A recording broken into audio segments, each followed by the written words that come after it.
Record permission দেওয়া হয়ে গেছে। আর কারো লাগবে? আপু, আপনার ফ্যানটা, আপনার বাসার ফ্যানটা অনেক সুন্দর। আল্লাহ। স্যার আমাকে রেকর্ড পারমিশনটা। হ্যান্ড রাইজ তো করেন না, দেওয়া তো উচিত না। আচ্ছা দিছি, স্যার ওই আপনার যে তো নেটের সমস্যা, আপনি রেকর্ড পারমিশন দিয়ে কি করবেন? দুইবার কানেকশন ফেল হয়ে গেছে। কই, আপনার তো নেটের সমস্যা, আপনি দিয়ে কি করবেন? Okay sir. আচ্ছা দিয়ে রাখছি, যদি প্রয়োজন হয় দিয়েন। আচ্ছা ভালো কথা, জুমে আমার নাম কি উঠে আছে দেখছেন?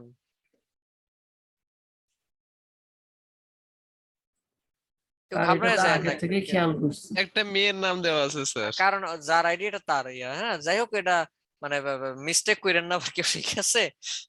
আচ্ছা চলেন আমি এটা আমার ক্রিয়েটিভ আইটি ইনস্টিটিউট দিয়ে দিই। আমি তো খেয়াল করিনি, আমি তো মাত্র খেয়াল করলাম তো।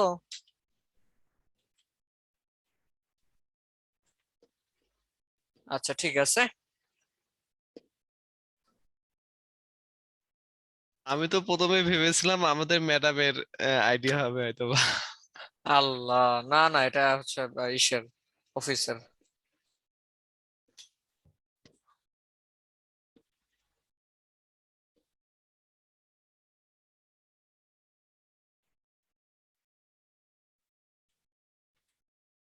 তো চলেন শুরু করা যাক। আমাদের শুধু আমাদের না, আমরা যারা গ্রাফিক ডিজাইন করতে আসি আমাদের সবারই অত্যন্ত আকর্ষণের একটা জায়গা লোগো। লোগো লোগো অনেক কিউরিওসিটি কাজ করে, অনেক ভালো লাগা কাজ করে, অনেক অপেক্ষা করে মানুষের লোগোর ক্লাসটার জন্য, তাই না? তো চলে আসছে আমাদের আজকের ক্লাস টপিক, লোগো ডিজাইনের ফার্স্ট ক্লাস থিওরি পার্ট। প্রশ্ন হচ্ছে লোগো ডিজাইনটা কি? আগে আপনারা আমার একটু একটু বলবেন লোগো কাকে বলে? লোগোর ক্লাস তো করতে আসছেন, বলেন লোগো কাকে বলে? হ্যাঁ, আরে মিউট আনমিউট করে একটু কন। স্যার মনে হয় কোনো কোম্পানিকে নির্দেশ করে লোগো। তাই? আচ্ছা, আর কেউ? আচ্ছা চলেন আমি যদি স্যার একটু একটা বলি। কোম্পানির identity. Okay, thank you so much sir.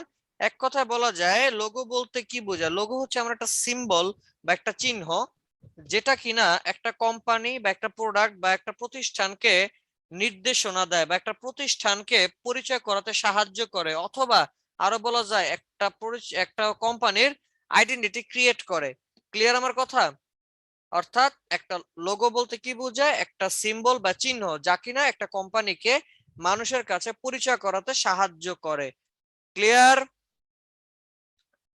আচ্ছা, লোগো নিয়ে কথা বলার আগে আমরা আরো অনেক বিষয় জানতে হবে। তার মধ্যে স্যার অন্যতম একটা বিষয় হচ্ছে, কেউ কি জানে যে পৃথিবীতে লোগো কিভাবে আসছিল বা লোগো কবেই আসছিল? বলতে পারেন কেউ? না স্যার। কেউ নাই? আচ্ছা আমি যদি একটু বলি পৃথিবীতে সর্বপ্রথম লোগো অনেক আগে আসে, এই সেই প্রাচীন যুগ থেকে লোগোর আবিষ্কার। আচ্ছা প্রাচীন যুগে যখন কিনা প্রাচীন সভ্যতার লোক, আদিম যুগের মানুষ কোথাও যেত, পাহাড়ে যেত, কোনো রাস্তায় গেলে তারা তো রাস্তা চিনতো না, হারিয়ে যেত, তারা কি করতো? গাছে পাথরে বিভিন্ন ধরনের চিহ্ন এঁকে রাখতো কিনা, যেটা জি কিনা স্যার। রাস্তাকে নির্দেশ করত। এই যে নির্দেশ করতেছে, রাস্তার আইডেন্টিটি ক্রিয়েট করতেছিল, সেটাও তো একটা লোগোই ছিল। এটা ছিল প্রাচীন যুগ। প্রাচীন যুগের পর পৃথিবীতে মধ্যযুগে সর্বপ্রথম লোগোর আবিষ্কার হয় গ্রিসে। কোথায়? গ্রিসে। মনে রাখতে হবে এই হিস্ট্রি গুলা। আগে হিস্ট্রি পার্ট বলতেছি, এরপরে নেক্সটে যাব। গ্রিসে সর্বপ্রথম মধ্যযুগে হচ্ছে লোগোর আবিষ্কার হয়। কিভাবে আবিষ্কার হয়? গ্রিসের একজন রাজা ছিল, স্বৈর শাসক ছিল, যে কিনা তার প্রজাদের প্রতি অনেক অন্যায় অত্যাচার করতো। ইভেন এমন হয়তো সে অনেকগুলো মেষ পালতো এবং তার মেষের ইসের মধ্যে, পালের মধ্যে যদি কিনা অন্য কারো, অর্থাৎ তার এলাকার কোনো মানুষের বা তার হচ্ছে এলাকার যারা আছে বসবাস করত, তাদের কোনো মেষ যদি ঢুকে পড়তো তাহলে সেটা রাজা নিয়ে যেত এবং বলতো এটা আমার। তো ফলাফল এমন হয়েছিল যে গ্রামের সকল লোক একটা পর্যায়ে মানে বিভিন্ন ভাবে অনাহারে ভুগতে ভুগতে শুরু করলো। আর সে ছিল খুবই অত্যাচারী। তখন তার এলাকার জনগণ বা তার দেশের জনগণরা ক্ষিপ্র হয়ে যেটা করলো সেটা হচ্ছে সেই রাজার মেষগুলো চুরি করে করে নিয়ে যাইতো এবং পাল থেকে, যা হলো একসাথে 800 1000 মেষ একসাথে দিয়ে দিছে, সে পাল থেকে 2টা মেষ নিয়ে গেছে, যখন গুনতেছে পরে দেখে আর 2টা কম। তো এইরকম করতে করতে একটা পর্যায়ে দেখা যায় সে রাজার যে পাল ছিল, পাল থেকে দিন দিন অনেক মেষ হারিয়ে যাচ্ছে, মূলত ওই এলাকার লোকজন নিয়ে জবে করে খেয়ে ফেলতো। তখন এই রাজা চিন্তিত হয়ে পড়লো যে কিভাবে কি করা যায়। সে তার রাজবৈদ্য থেকে শুরু করে তার সেনাপতি থেকে শুরু করে যারাই ছিল বুদ্ধি দেওয়ার জন্য তাদের সবাই নিয়ে একত্রে মিটিং এ বসলো, গোল মিটিং যেটাকে আমরা বলি, এবং সেই মিটিং এ বসে চিন্তা করতে থাকলো কিভাবে কি করা যায়।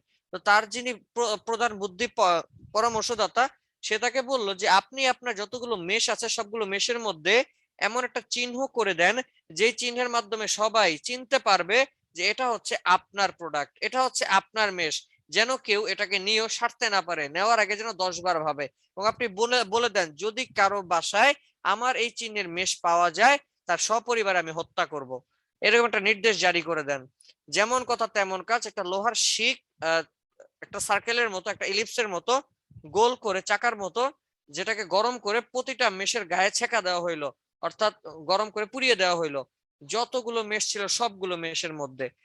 যখন গ্রামের লোকজন মেষ চুরি করতে আসতো তখন আর এটা দেখে কেউ চুরি করতে পারতো না, কারণ কি চুরি করে যদি নিয়ে যায় চামড়া তো তখন তারা খেত না।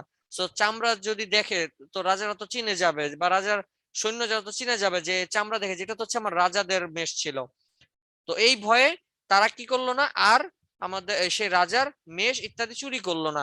ফলাফলটা কি, এই যে চিহ্ন যেটা সেখানেও কিন্তু লোগো হিসেবে ব্যবহার হয়েছে, যেটা রাজার মেষ। বুঝাইতে পারছি? জি স্যার। এটা ছিল আমাদের মধ্যযুগে। এরপরে যদি আমি বলি মধ্যযুগের পরে আধুনিক যুগ বলতে হচ্ছে এই মধ্যযুগেরই একদম শেষ দিকে, অর্থাৎ আধুনিক যুগ এবং মধ্যযুগের মাঝামাঝি যে সময়টা, সেই সময়কালে পৃথিবীতে সর্বপ্রথম লোগোর ব্যবহার করা হয় মূলত চীনে। কোথায়? চীনে। সিনে। আমরা এই যে এখন থালা বাসন দেখি, মেলামেনের থালা কিনতে যাই, প্লেট অথবা কাচের প্লেট, প্লেটের নিচে একটা চিহ্ন থাকে, বিভিন্ন অ্যাড দেয় শরীফ মেলামেন সিংহ মার্কা দেখি কিনুন, কি বলে না? জি স্যার। প্রশ্ন করেন না কখনো যে এই সিংহ মার্কা আসছে কই থেকে? মনের মধ্যে প্রশ্ন জাগে না এটা সিংহই কেন? এটা বানর মার্কা তো দিতে পারতো, রয়্যাল বেঙ্গল টাইগার দিতে পারতো, সিংহ কেন দিল? গল্পটা বেশ পুরানো। চীনে একজন কুমার ছিল যে কিনা পুরো চীন জুড়ে অনেক সুনাম অর্জন ছিল তার। তার প্রোডাক্ট গুলো খুব মজবুত ছিল, টেকসই ছিল এবং অনেক সুন্দর ছিল। যারাই চীনে ঘুরতে যাইতো তারাই মূলত তার থেকে বিভিন্ন ধরনের প্রোডাক্ট, মাটির তৈজসপত্র গুলো কিনে নিয়ে আসতো। তো ফলাফলে তার বেচা বিক্রি অবশ্যই ভালো হইতেছে। ঠিক তার দোকানটার পাশেই আরেকজন কুমার, সেও একটা দোকান দিল এবং সে বলতেছে যে আমি হইতেছি আসল ব্যক্তি। অর্থাৎ দেখেন যে হাজির বিরিয়ানি, আজকে হাজির বিরিয়ানি তো বাংলাদেশে একটাই, বাট আজকে নারায়ণগঞ্জে পাওয়া যায় হাজির বিরিয়ানি, সেখানে পাওয়া যায় সেখানে পাওয়া যায়, আসলে কি এটা হাজির বিরিয়ানি না? সবাই বলতেছে আমিই আসল, আমিই আসল। ঠিক তেমনি এই কুমারের দোকানের পাশে আর একটা দোকান হইলো এবং সেই দোকানদার বলতেছে আমি হচ্ছে সেই আসল কুমারওয়ালা যার সুনাম চারিদিকে ছড়িয়ে পড়ছে, তোমরা আসো আমার থেকে প্রোডাক্ট নাও। অনেকেই বিভ্রান্ত হয়ে সেই ভুল মানুষের কাছ থেকে প্রোডাক্ট কিনা শুরু করলো, তৈজসপত্র। যখন কিন্তু সে তো নকল নকল প্রোডাক্ট বিক্রি করতেছে নকল সুনামে। তো ফলাফলটা এমন হয়েছে যারাই তার প্রোডাক্ট কিনতো তারা স্যাটিসফাইড ছিল না, তারা খুশি ছিল না, প্রোডাক্ট টিকতো না, প্রোডাক্ট সুন্দর না, নষ্ট হয়ে যাইতো অতি দ্রুত। যে আসল ব্যক্তি তারই সুনাম এখন ক্ষুণ্ণ হওয়া শুরু করছে।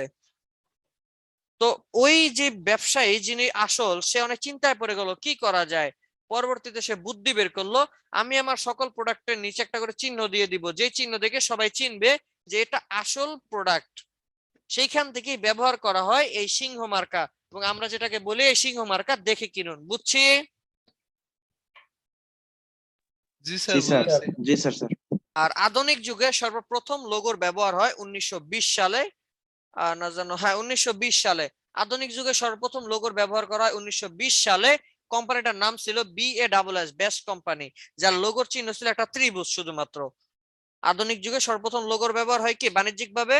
সর্বপ্রথম লোগোর ব্যবহার হয় 2020 সালে, 1920 সালে। মনে থাকবে? জি স্যার। আচ্ছা, সাল মনে রাখার দরকার নেই, সাল কম বেশি হইতে পারে, হ্যাঁ এরকমই হয়তোবা। তো যাই হোক, এ হচ্ছে আমার লোগোর হিস্ট্রি, আশা করি বুঝতে পারছি। জি তো স্যার। এক কথায় কি, লোগো কি করে? লোগো মূলত কোনো কোম্পানি, কোনো প্রতিষ্ঠান, কোনো প্রোডাক্টের আইডেন্টিটি ক্রিয়েট করে। আজকে আমরা জানবো cardinal tips for effective or professional logo design. Cardinal মানে কি? অত্যাবশ্যকীয় টিপস, এমন কিছু টিপস যেগুলো জানলে আপনি কিনা আপনার লোগোটা বানাইতে পারবেন ইফেক্টিভ অথবা একটা প্রফেশনাল লোগো। আমি সবসময় বলি, আপনি যদি একটা কিবোর্ড থেকে ডট দেন, আপনি মাউস দিয়ে বা পেন টুল দিয়ে একটা যদি শুধু একটা রেখা এঁকে দেন, সেটাও হইতে পারে একটা লোগো, তবে সেটা প্রফেশনাল লোগো না। সেটা কি না? প্রফেশনাল লোগো না। প্রশ্ন, স্যার প্রফেশনাল লোগো না কেন? কারণ যদি কিনা প্রফেশনাল লোগো বানাইতে চান আপনি, বা প্রফেশনাল লোগো যদি তৈরি করতে চান, তাহলে কি করতে হবে? এই ইফেক্টিভ কিছু রুলস আছে, সেই রুলস গুলো আমাকে ফলো করতে হবে। বুঝতে পারছি? জি স্যার। জি স্যার। চলেন নেক্সটে যাচ্ছি। প্রশ্ন, হোয়াট ইজ লোগো?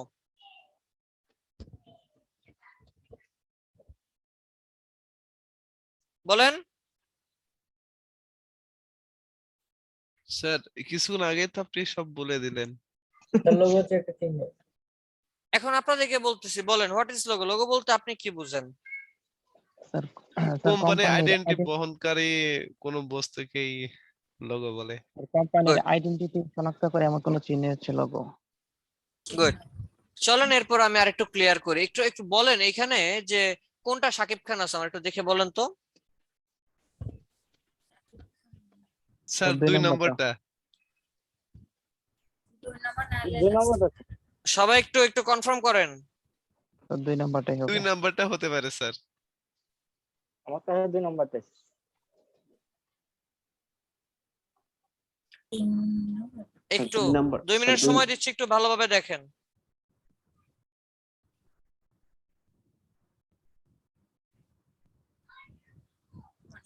আচ্ছা বাদ দেন, বলেন এখানে শাহরুখ খান কোনটা? শাহরুখ খান কোনটা? স্যার এখানে একটা শাহরুখ খান। ভালো করে দেখে কোন, আমি তো বলি আছে, আপনি না বললে হবে? না স্যার, থাকলে কি এক জিজ্ঞাসা করছে? স্যার লাস্টেরটা হতে পারে এক স্যার। নাম্বার না হলে স্যার শেষেরটা। শেষেরটা স্যার। তো লাস্টেরটা মনে হয় তাহলে। সবাইকে একমত? 4 নাম্বার নাহলে শেষেরটা স্যার। হ্যাঁ স্যার 2 নম্বরটা। লাস্টেরটা। সবাই একমত? স্যার স্যার আমার মনে হচ্ছে এটা একটাও না, এটা এখানে সবই নরমাল পিপল। স্যার এখানে নাই।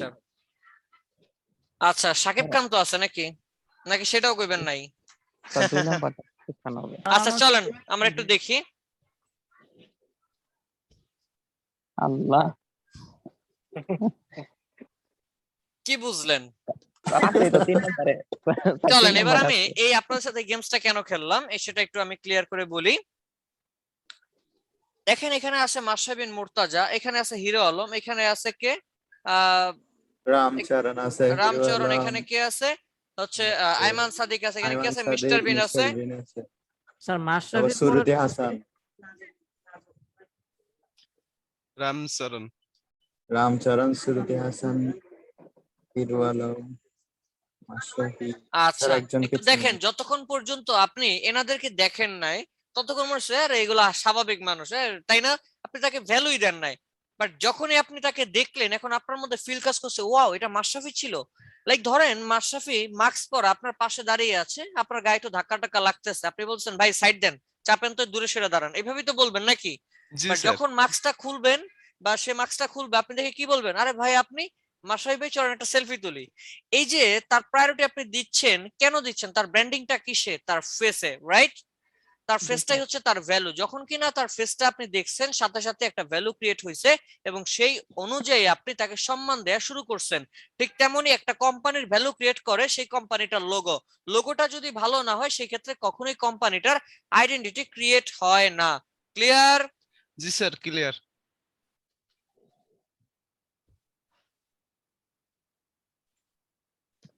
আজকে আমরা এই সুন্দর লোগো কিভাবে তৈরি করা যায় সে তৈরি করার জন্য কিছু টিপস সম্পর্কে জানবো। আমি আগেই বলেছি টিপস গুলা কি কি। আজকে আমরা 10টা টিপস সম্পর্কে জানবো, যে 10টা টিপসের নাম হচ্ছে 10 ভাইটাল টিপস। নাম কি? 10 ভাইটাল টিপস। 10 ভাইটাল টিপস কি করে? লেখাই আছে you need to consider on your way to the perfect logo. যদি কিনা আপনি একটা পারফেক্ট লোগো বানাতে চান, তাহলে অবশ্যই 10টা ভাইটাল টিপস ফলো করতে হবে। 10টা ভাইটাল টিপস কি করতে হবে? ফলো করতে হবে। কেমন? তো চলেন শুরু করি এবং জানা যাক সেই 10টা ভাইটাল টিপস কি। রেডি তো নাকি? জি স্যার রেডি। 1 নাম্বার লিখে রাখি, লার্ন লোগো। জলদি লিখতে হবে, নোট লেখা, নোট আছে তো সাথে নাকি? আছে।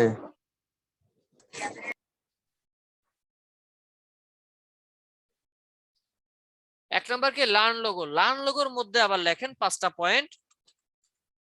এক নম্বর, এ লোগো মাস্ট বি সিম্পল, আগে লেখেন এরপর আমি বুঝাবো, শুধু হেডিংটা লেখেন তাইলে হবে। A logo must be simple, a logo must be memorable, a logo must be enduring, a logo must be versatile, a logo must be appropriate. শুধু টাইটেল গুলো লেখেন, আমি বুঝাচ্ছি।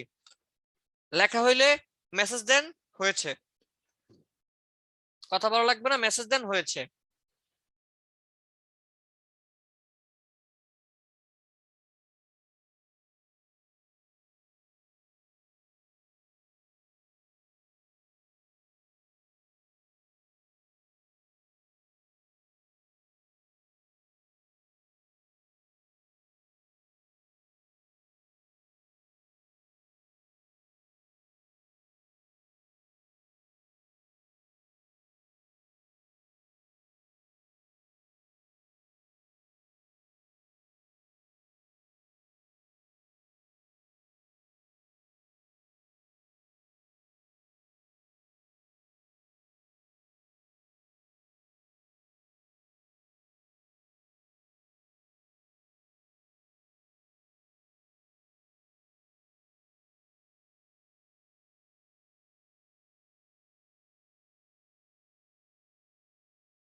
বাকিদের স্যার হয়েছে। জলদি। আচ্ছা ঠিক আছে, কয়েকজনের হয়েছে, বাকিদের তো হয় নাই। ডান, হয়েছে। আচ্ছা ঠিক আছে, ওকে ওকে, এই তো গুড। চলেন এবার আমি একটু বুঝাই দেই, প্রতিটা পার্ট একটা একটা করে বুঝিয়ে দেই, আর মেসেজ করা লাগবে না, এবার আমি বুঝিয়ে দিচ্ছি। এর লার্ন লোগো, লার্ন লোগো মানে কি, লোগো সম্পর্কে জানতে হবে। কিভাবে জানবো? দেখেন এখানে সুন্দর করে দেওয়াই আছে, লোগো মাস্ট বি সিম্পল। মনে রাখতে হবে আমরা যখন ডিজাইন করব তখন কি সে লোগো সম্পর্কে তো আগে একটু জানবো। জানবো কিভাবে? Logo must be simple. অবশ্যই যে লোগো আমরা ক্লায়েন্টের জন্য বানাবো বা রিসার্চ করব, সেই লোগোটা হইতে হবে খুবই সিম্পল। কেমন হইতে হবে? একদম সিম্পল হইতে হবে। একদম কি হইতে হবে? সিম্পল। সিম্পল মানে কি? সাধারণ, ইজি। প্রশ্ন, ইজি কেন? এটার উত্তর 2 নম্বর অপশনে আছে, a logo must be memorable. লোগোটা হইতে হবে কি অনেক, মানে এক কথায় মেমোরেবল, মনে রাখার মতো একটা স্মৃতিচারণমূলক লোগো হইতে হবে, যে লোগোটা দেখে আপনি আজকে থেকে 20 বছর পরেও চিনবেন যে এটা হইতেছে সেই কোম্পানির লোগো। আর এই মনে রাখার জন্যই কিন্তু সিম্পল হওয়াটা অনেক বেশি জরুরি। আজকে যদি আপনি মাইক্রোসফটের লোগো দেখেন, দেখেই মনে হবে আর এটা তো মাইক্রোসফটের লোগো, দেখলেই মনে হবে আর এটা তো নিকেল লোগো। চিনলেন কেমনে? শুধু একটা সাইন, তাই না? বাট যদি আমি বলি যে হজবরলা কোনো কিছু একটা দেখায় দেয়, আর যদি বলি এটা কি লোগো, মনে রাখেন আজকে থেকে 10 বছর পর বলবেন, হয়তো আপনি ভুলেও যাইতে পারেন, তাই না? তাহলে লোগোটাকে যদি মনে রাখতে চান, আর মনে রাখার জন্য লোগোটা অবশ্যই অবশ্যই অবশ্যই অবশ্যই সিম্পল হওয়াটা খুবই জরুরি। বুঝতে পারছি? জি স্যার। এরপরে লেখা আছে a logo must be enduring, a logo must be enduring. Enduring মানে কি? দেখেন বলা আছে এন্ডিউরিং মানে হইতেছে এমন একটা লোগো আপনাকে বানাইতে হবে যে লোগোটা কিনা 10 বছর, 20 বছর, 50 বছরের কোম্পানিকে আর চেঞ্জ করতে না হয়। এখন প্রশ্ন, স্যার এটা কেমনে করব আমি? আচ্ছা আপনি বলেন, একটা কোম্পানি যদি আজকে আপনাকে একটা লোগো বানায়, সেই লোগোটাই কি আবার 2 দিন পরে সে চেঞ্জ করবে? না স্যার। যদি বলেন স্যার করবে, সমস্যা কি? স্যার করবে, সমস্যা আসলে তেমন কিছুই নাই। হ্যাঁ একটা সমস্যা আছে। কি সমস্যা? কোম্পানির ব্র্যান্ড ভ্যালু কমে যাবে, কোম্পানিটার মার্কেটে যে পরিমাণ ভ্যালু আছে সেটা নষ্ট হয়ে যাবে। কারণ কি? লোগোর মাধ্যমে মানুষ তাকে চিনে। যখনই হুট করে লোগোটা চেঞ্জ করে ফেলবে তখন মানুষ তাকে চিনবে না, ভুলে যাবে। আর যদি বারবার এটা করা হয় মানুষ তার একেবারে ভুলে যাবে। তো একটা কোম্পানি খুব সহজেই দেখবেন তার লোগোটা চেঞ্জ করে না, হয়তোবা 50-60 বছরে এসে 2বার লোগো চেঞ্জ করে। তো এইরকম সিচুয়েশন ক্রিয়েট হয়। সো এক কথায় এমন একটা লোগো আপনাকে বানাইতে হবে যে লোগোটা কিনা 10 বছর, 20 বছর, 50 বছর পর্যন্ত যায়। এখন প্রশ্ন হচ্ছে এখানে যে আজকে একটা কোম্পানি ধরেন শুধুমাত্র শুধু কসমেটিক্স প্রোডাক্ট বিক্রি করে, ধরেন মনে করেন শ্যাম্পু বিক্রি করে শুধু, এখন আজকে থেকে 5 বছর পরে কি কোম্পানি শুধু শ্যাম্পুই বিক্রি করবে? না স্যার। বিজনেস কে গ্রো করবে না, সে আরো বড় করবে না? তাহলে প্রশ্ন, তখন যে প্রোডাক্ট গুলা দিবে, ধরেন আপনি এখন প্রোডাক্ট তৈরি করছেন শ্যাম্পুর উপরে রিসার্চ করে, তখন তো হইতে পারে সে সাবান আনবে, হতে পারে সে কসমেটিক্স এর অন্যান্য প্রোডাক্ট আনবে, তেল আনবে, তখন কি করবেন? তার মানে এখনই লোগোটা বানানোর সময় তার কাছ থেকে আইডিয়া জেনে নিতে হবে, বা তার কাছে তার ফিউচার প্ল্যানিং জানতে হবে যে সে ভবিষ্যতে যদি তার ব্যবসাটা ভালো হয় তাহলে ভবিষ্যতে সে আজকে থেকে 10 বছর পর কি কি প্রোডাক্ট করবে, বা আজকে থেকে 20 বছর তার প্ল্যানিং কি, এটা শুনে সেই অনুযায়ী রিসার্চ করে লোগো বানাইতে হবে, যেন 20 বছর পর বা 10 বছর পর নতুন কোন আইটেম তার কোম্পানিতে আনলেও তার লোগোতে আর হাত দেওয়া না লাগে। বুঝতে পারছি? জি স্যার। কার কোনো প্রশ্ন আছে? No sir. এরপরে 4 নাম্বার অপশন বলতেছে a logo must be versatile. Versatile মানে কি? কথা কয় না। ভার্সেটাইল বলতে কি বোঝায়? আচ্ছা, ভার্সেটাইল মানে হচ্ছে এক কথায় ব্যবহারযোগ্য এবং মিশ্রণকারী। লাইক এমন লোগো আপনি বানাবেন যেটা কিনা বিভিন্ন প্রোডাক্টের সাথে যায়।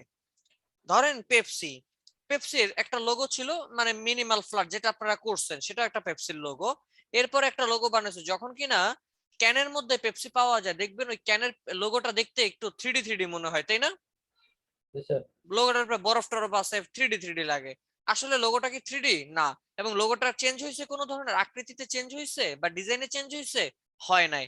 তাহলে আপনাকে এমন লোগো বানাইতে হবে যেটা কিনা আপনি সাবানের সাথে ইউজ করতে পারবেন, যেটা আপনি শ্যাম্পুর সাথে ইউজ করতে পারবেন, যেটা কিনা আপনি তেলের সাথে ইউজ করতে পারবেন। এরকম একটা লোগো আপনাকে বানাইতে হবে যেটা কিনা ভ্যারিয়েবল অনেকগুলো প্রোডাক্টের সাথেই যায়। বুঝছি? জি স্যার। 5 নাম্বার যেটা, তার নাম হচ্ছে logo must be appropriate. Appropriate মানে কি? গ্রহণযোগ্য বা গ্রহণীয় একটা লোগো। অবশ্যই আপনি যে লোগোটা বানাবেন সেই লোগোটা যেন মানুষের কাছে গ্রহণযোগ্য হয়, মানুষের ভালো লাগে, বা ক্লায়েন্ট যেই ইনফরমেশন আপনাকে দিয়েছে সেই অনুযায়ী যেন লোগোটা হয়। এমন যেন না হয়, ধরেন ক্লায়েন্ট বলতেছে যে তুমি আমার জন্য একটা লোগো করো, লাইক হচ্ছে বিয়ারের, আর আপনি লোগো বানাইছেন জুস কোম্পানির, তাইলে হবে? না স্যার, যথাযথ এটাই স্যার। ক্লায়েন্ট যা চাইবে সেই অনুযায়ী বা তার উপর ডিপেন্ডেবল করে লোগোটা বানাইতে হবে, যেন সে অ্যাপ্রোপ্রিয়েট করে বা সে যেন লাইক করে, সে যেন পছন্দ করে। মনে থাকবে না? জি স্যার। আচ্ছা, লার্ন লোগো নিয়ে কারো কোনো ধরনের প্রশ্ন? না স্যার। আচ্ছা, না নাই স্যার। স্যার।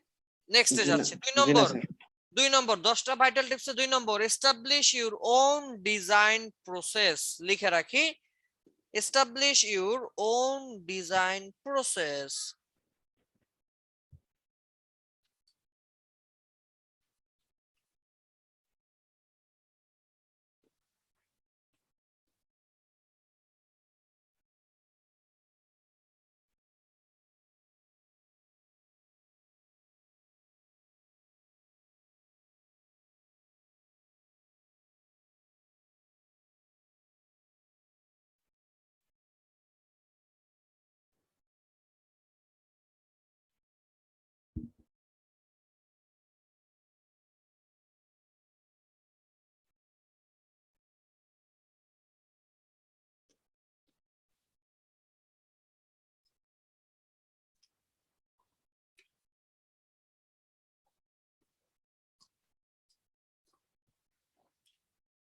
পয়েন্ট গুলো লেখেন না, টাইটেল গুলো লেখেন, লিখে আবার লিখবেন ডান।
হয়েছে সবার?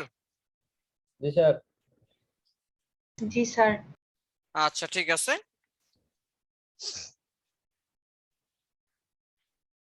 ওকে, establish your own design process বলতে কি বোঝায়? এস্টাবলিশ ইউর ওন ডিজাইন প্রসেসের মধ্যে দেখেন 1 নম্বরে আছে ডিজাইন ব্রিফ। আচ্ছা, এস্টাবলিশ মানে কি? উপস্থাপনা করা। কিভাবে করবেন? আপনার যে ডিজাইন প্রসেস গুলো আছে, এবার সেই ডিজাইন প্রসেস গুলোকে অ্যাপ্লাই করতে হবে। অ্যাপ্লাই করে একটি নতুন ডিজাইন ক্রিয়েট করতে হবে লোগো হিসেবে। প্রশ্ন হচ্ছে এখানে যে কি করবেন। প্রথমেই দেখেন লেখা আছে ডিজাইন ব্রিফ, অর্থাৎ ক্লায়েন্ট আপনাকে যখন কাজ দিবে, অবশ্যই ক্লায়েন্ট তো হচ্ছে সব বলে দিবে, তাই না? যে তুমি আমার জন্য এরকম ডিজাইন করো, এই কালার দাও, এই দাও, একটা ব্রিফ দিবে আপনাকে, তাই না? সেই ব্রিফটাকে খুব ভালোভাবে পড়তে হবে, অনেক ভালোভাবে পড়তে হবে। কারণ কি, ওই ব্রিফটাই হচ্ছে সব। ওই ব্রিফ থেকে ক্লায়েন্ট আপনাকে সব ইনফরমেশন দিয়ে দিবে, যে আপনি বুঝতে পারবেন এই ব্রিফ থেকে যে কিভাবে লোগোটা করতে হবে, ক্লায়েন্ট কি চাচ্ছে, ক্লায়েন্ট কেমন আশা রাখে আপনার কাছে, সবকিছুই বোঝা যাবে কোথায়? ডিজাইন ব্রিফের মধ্যে। বুঝছি? জি জি স্যার। স্যার। 2 নম্বরে আছে রিসার্চ। রিসার্চ মানে কি? ব্রিফটা পড়বার পরে আপনি পয়েন্টগুলো নোট করে, যে এই পয়েন্টগুলো হইতে পারে, সেই পয়েন্টগুলোকে নোট করলেন এবং নোট করে সেই অনুযায়ী রিসার্চ করলেন। রিসার্চ কিভাবে করব? আমরা যেমন একটা ফ্লায়ার করার জন্য গ্রাফিক রিবারে যাই না? ধরেন ক্লায়েন্ট বললো যে তার একটা ইলেকট্রনিক্স পণ্যের লোগো লাগবে, বা ধরেন ক্লায়েন্ট হচ্ছে আপনাকে একটা ব্রিফ দিল, ব্রিফের সারাংশ হচ্ছে এরকম যে তার একটা লোগো লাগবে, ধরেন ফার্মিং লোগো বা একটা জিম লোগো। তখন আপনি কি করবেন? গুগলে অথবা হচ্ছে ড্রিবল অথবা বিহ্যান্স অথবা 99 ডিজাইন, এরপর গ্রাফিক রিবার, ক্রিয়েটিভ মার্কেট, এই ধরনের যতগুলো ওয়েবসাইট আছে, আমরা কিন্তু এই ওয়েবসাইটের মধ্যে যাইব, আপনারা যাবেন, যাই কি করবেন? সার্চ দিবেন যে দেখি তো জিম লোগো গুলা কেমন হয়, সেখান থেকে আইডিয়া জেনারেট করবেন। বুঝাইতে পারছি? জি স্যার। তাহলে রিসার্চ মানে কি? ডিজাইন ব্রিফটা বুঝে সেই অনুযায়ী পয়েন্টগুলোকে নোট করে সেই পয়েন্ট অনুযায়ী খোঁজাখুঁজি করা, একটু সার্চ রিসার্চ গবেষণা করা। মনে থাকবে? জি স্যার। 2 নম্বরে আছে রেফারেন্স। রেফারেন্স মানে কি? আচ্ছা চলুন এক কথায় যদি বুঝাই। আপনাদেরকে লাস্ট ক্লাস আমি ফ্লায়ার কয়টা দিছিলাম? ফ্লায়ার ফ্লায়ার কয়টা দিছিলাম? ফ্লায়ার ছিল 10টা। 10টা ছিল। যখন গ্রাফিক রিভারে গিয়ে সার্চ দিবেন ফ্লায়ার ডিজাইন, আচ্ছা তখন কি গ্রাফিক রিভার আপনি যেই 10টা করছেন শুধু কি সেই 10টাই গ্রাফিক রিভার দেখাইছে? না স্যার, অনেকগুলো আচ্ছা, অনেক দেখাইছে, তাই না? জি স্যার। এখন প্রশ্ন, অনেক দেখাইছে, আপনি কি সব করছেন? ধরেন 1 লক্ষ দেখাইছে, আপনি কি 1 লক্ষ করছেন? বা আপনারা কি সব 1 লক্ষ করে করছেন? না স্যার। আচ্ছা 5টা করছেন বা 10টা করছেন, কোন 5টা বা কোন 10টা করছেন বলেন তো? স্যার যেগুলো ভালো লাগছে যেগুলো ভালো লাগছে বা যেগুলো দেখে মনে হয়েছে এগুলো আপনি পারবেন, সময় কম লাগবে, সেগুলোই তো করছেন, তাই না? জি স্যার। যখন কিনা আপনি গুগলের ব্রিফ থেকে বুঝে রিসার্চ করার জন্য বিভিন্ন মার্কেট প্লেসে সার্চ দিবেন, তখন কি ওই একটা দুইটা ডিজাইনে আসবে? অনেক ডিজাইন আসবে, অনেক। ধরেন আপনি সার্চ দিচ্ছেন জিম লোগো, গ্রাফিক রিভারে গিয়ে জিম লোগো লিখে সার্চ দিলে মিনিমাম 10-15 হাজার লোগো আসবে। আপনি কি 10-15 হাজার লোগো দেখবেন? না। সেখান থেকে হয়তো বা আপনি 3টা-5টা লোগো চুজ করবেন, যে 3টা লোগো দেখি বা 5টা লোগো নেই। কারণ কি 10-15 হাজার লোগো দেখলে তো আমার মাথা নষ্ট হয়ে যাবে। তখন কি করবেন? চেষ্টা করবেন যে দেখি ব্রিফের সাথে ম্যাচ করে এমন 5টা লোগো নেবেন বা 3টা লোগো নেবেন, নিয়ে সেইখান থেকে রিসার্চ করা শুরু করবেন। তাহলে এই যে সামগ্রিক অনেকগুলো ডিজাইন থেকে বাছাই করে 3টা ডিজাইন নিছেন ব্রিফ অনুযায়ী, সেখান থেকে বুঝে কিছু বের করার জন্য এই যে 3টা শর্ট করা বা শর্ট লিস্ট করা, এটাকে বলা হয় রেফারেন্স। বুঝছি? জি স্যার। জি স্যার। 4 নম্বরে আছে sketching and develop, sketching and conceptualizing.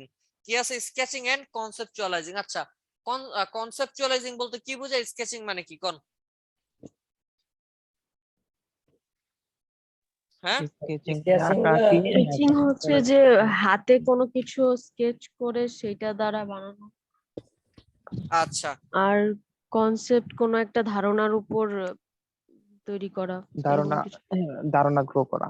আচ্ছা ঠিক আছে, চলো না আমরা যদি একটু বোঝার চেষ্টা করি, একদম সহজে বুঝবো।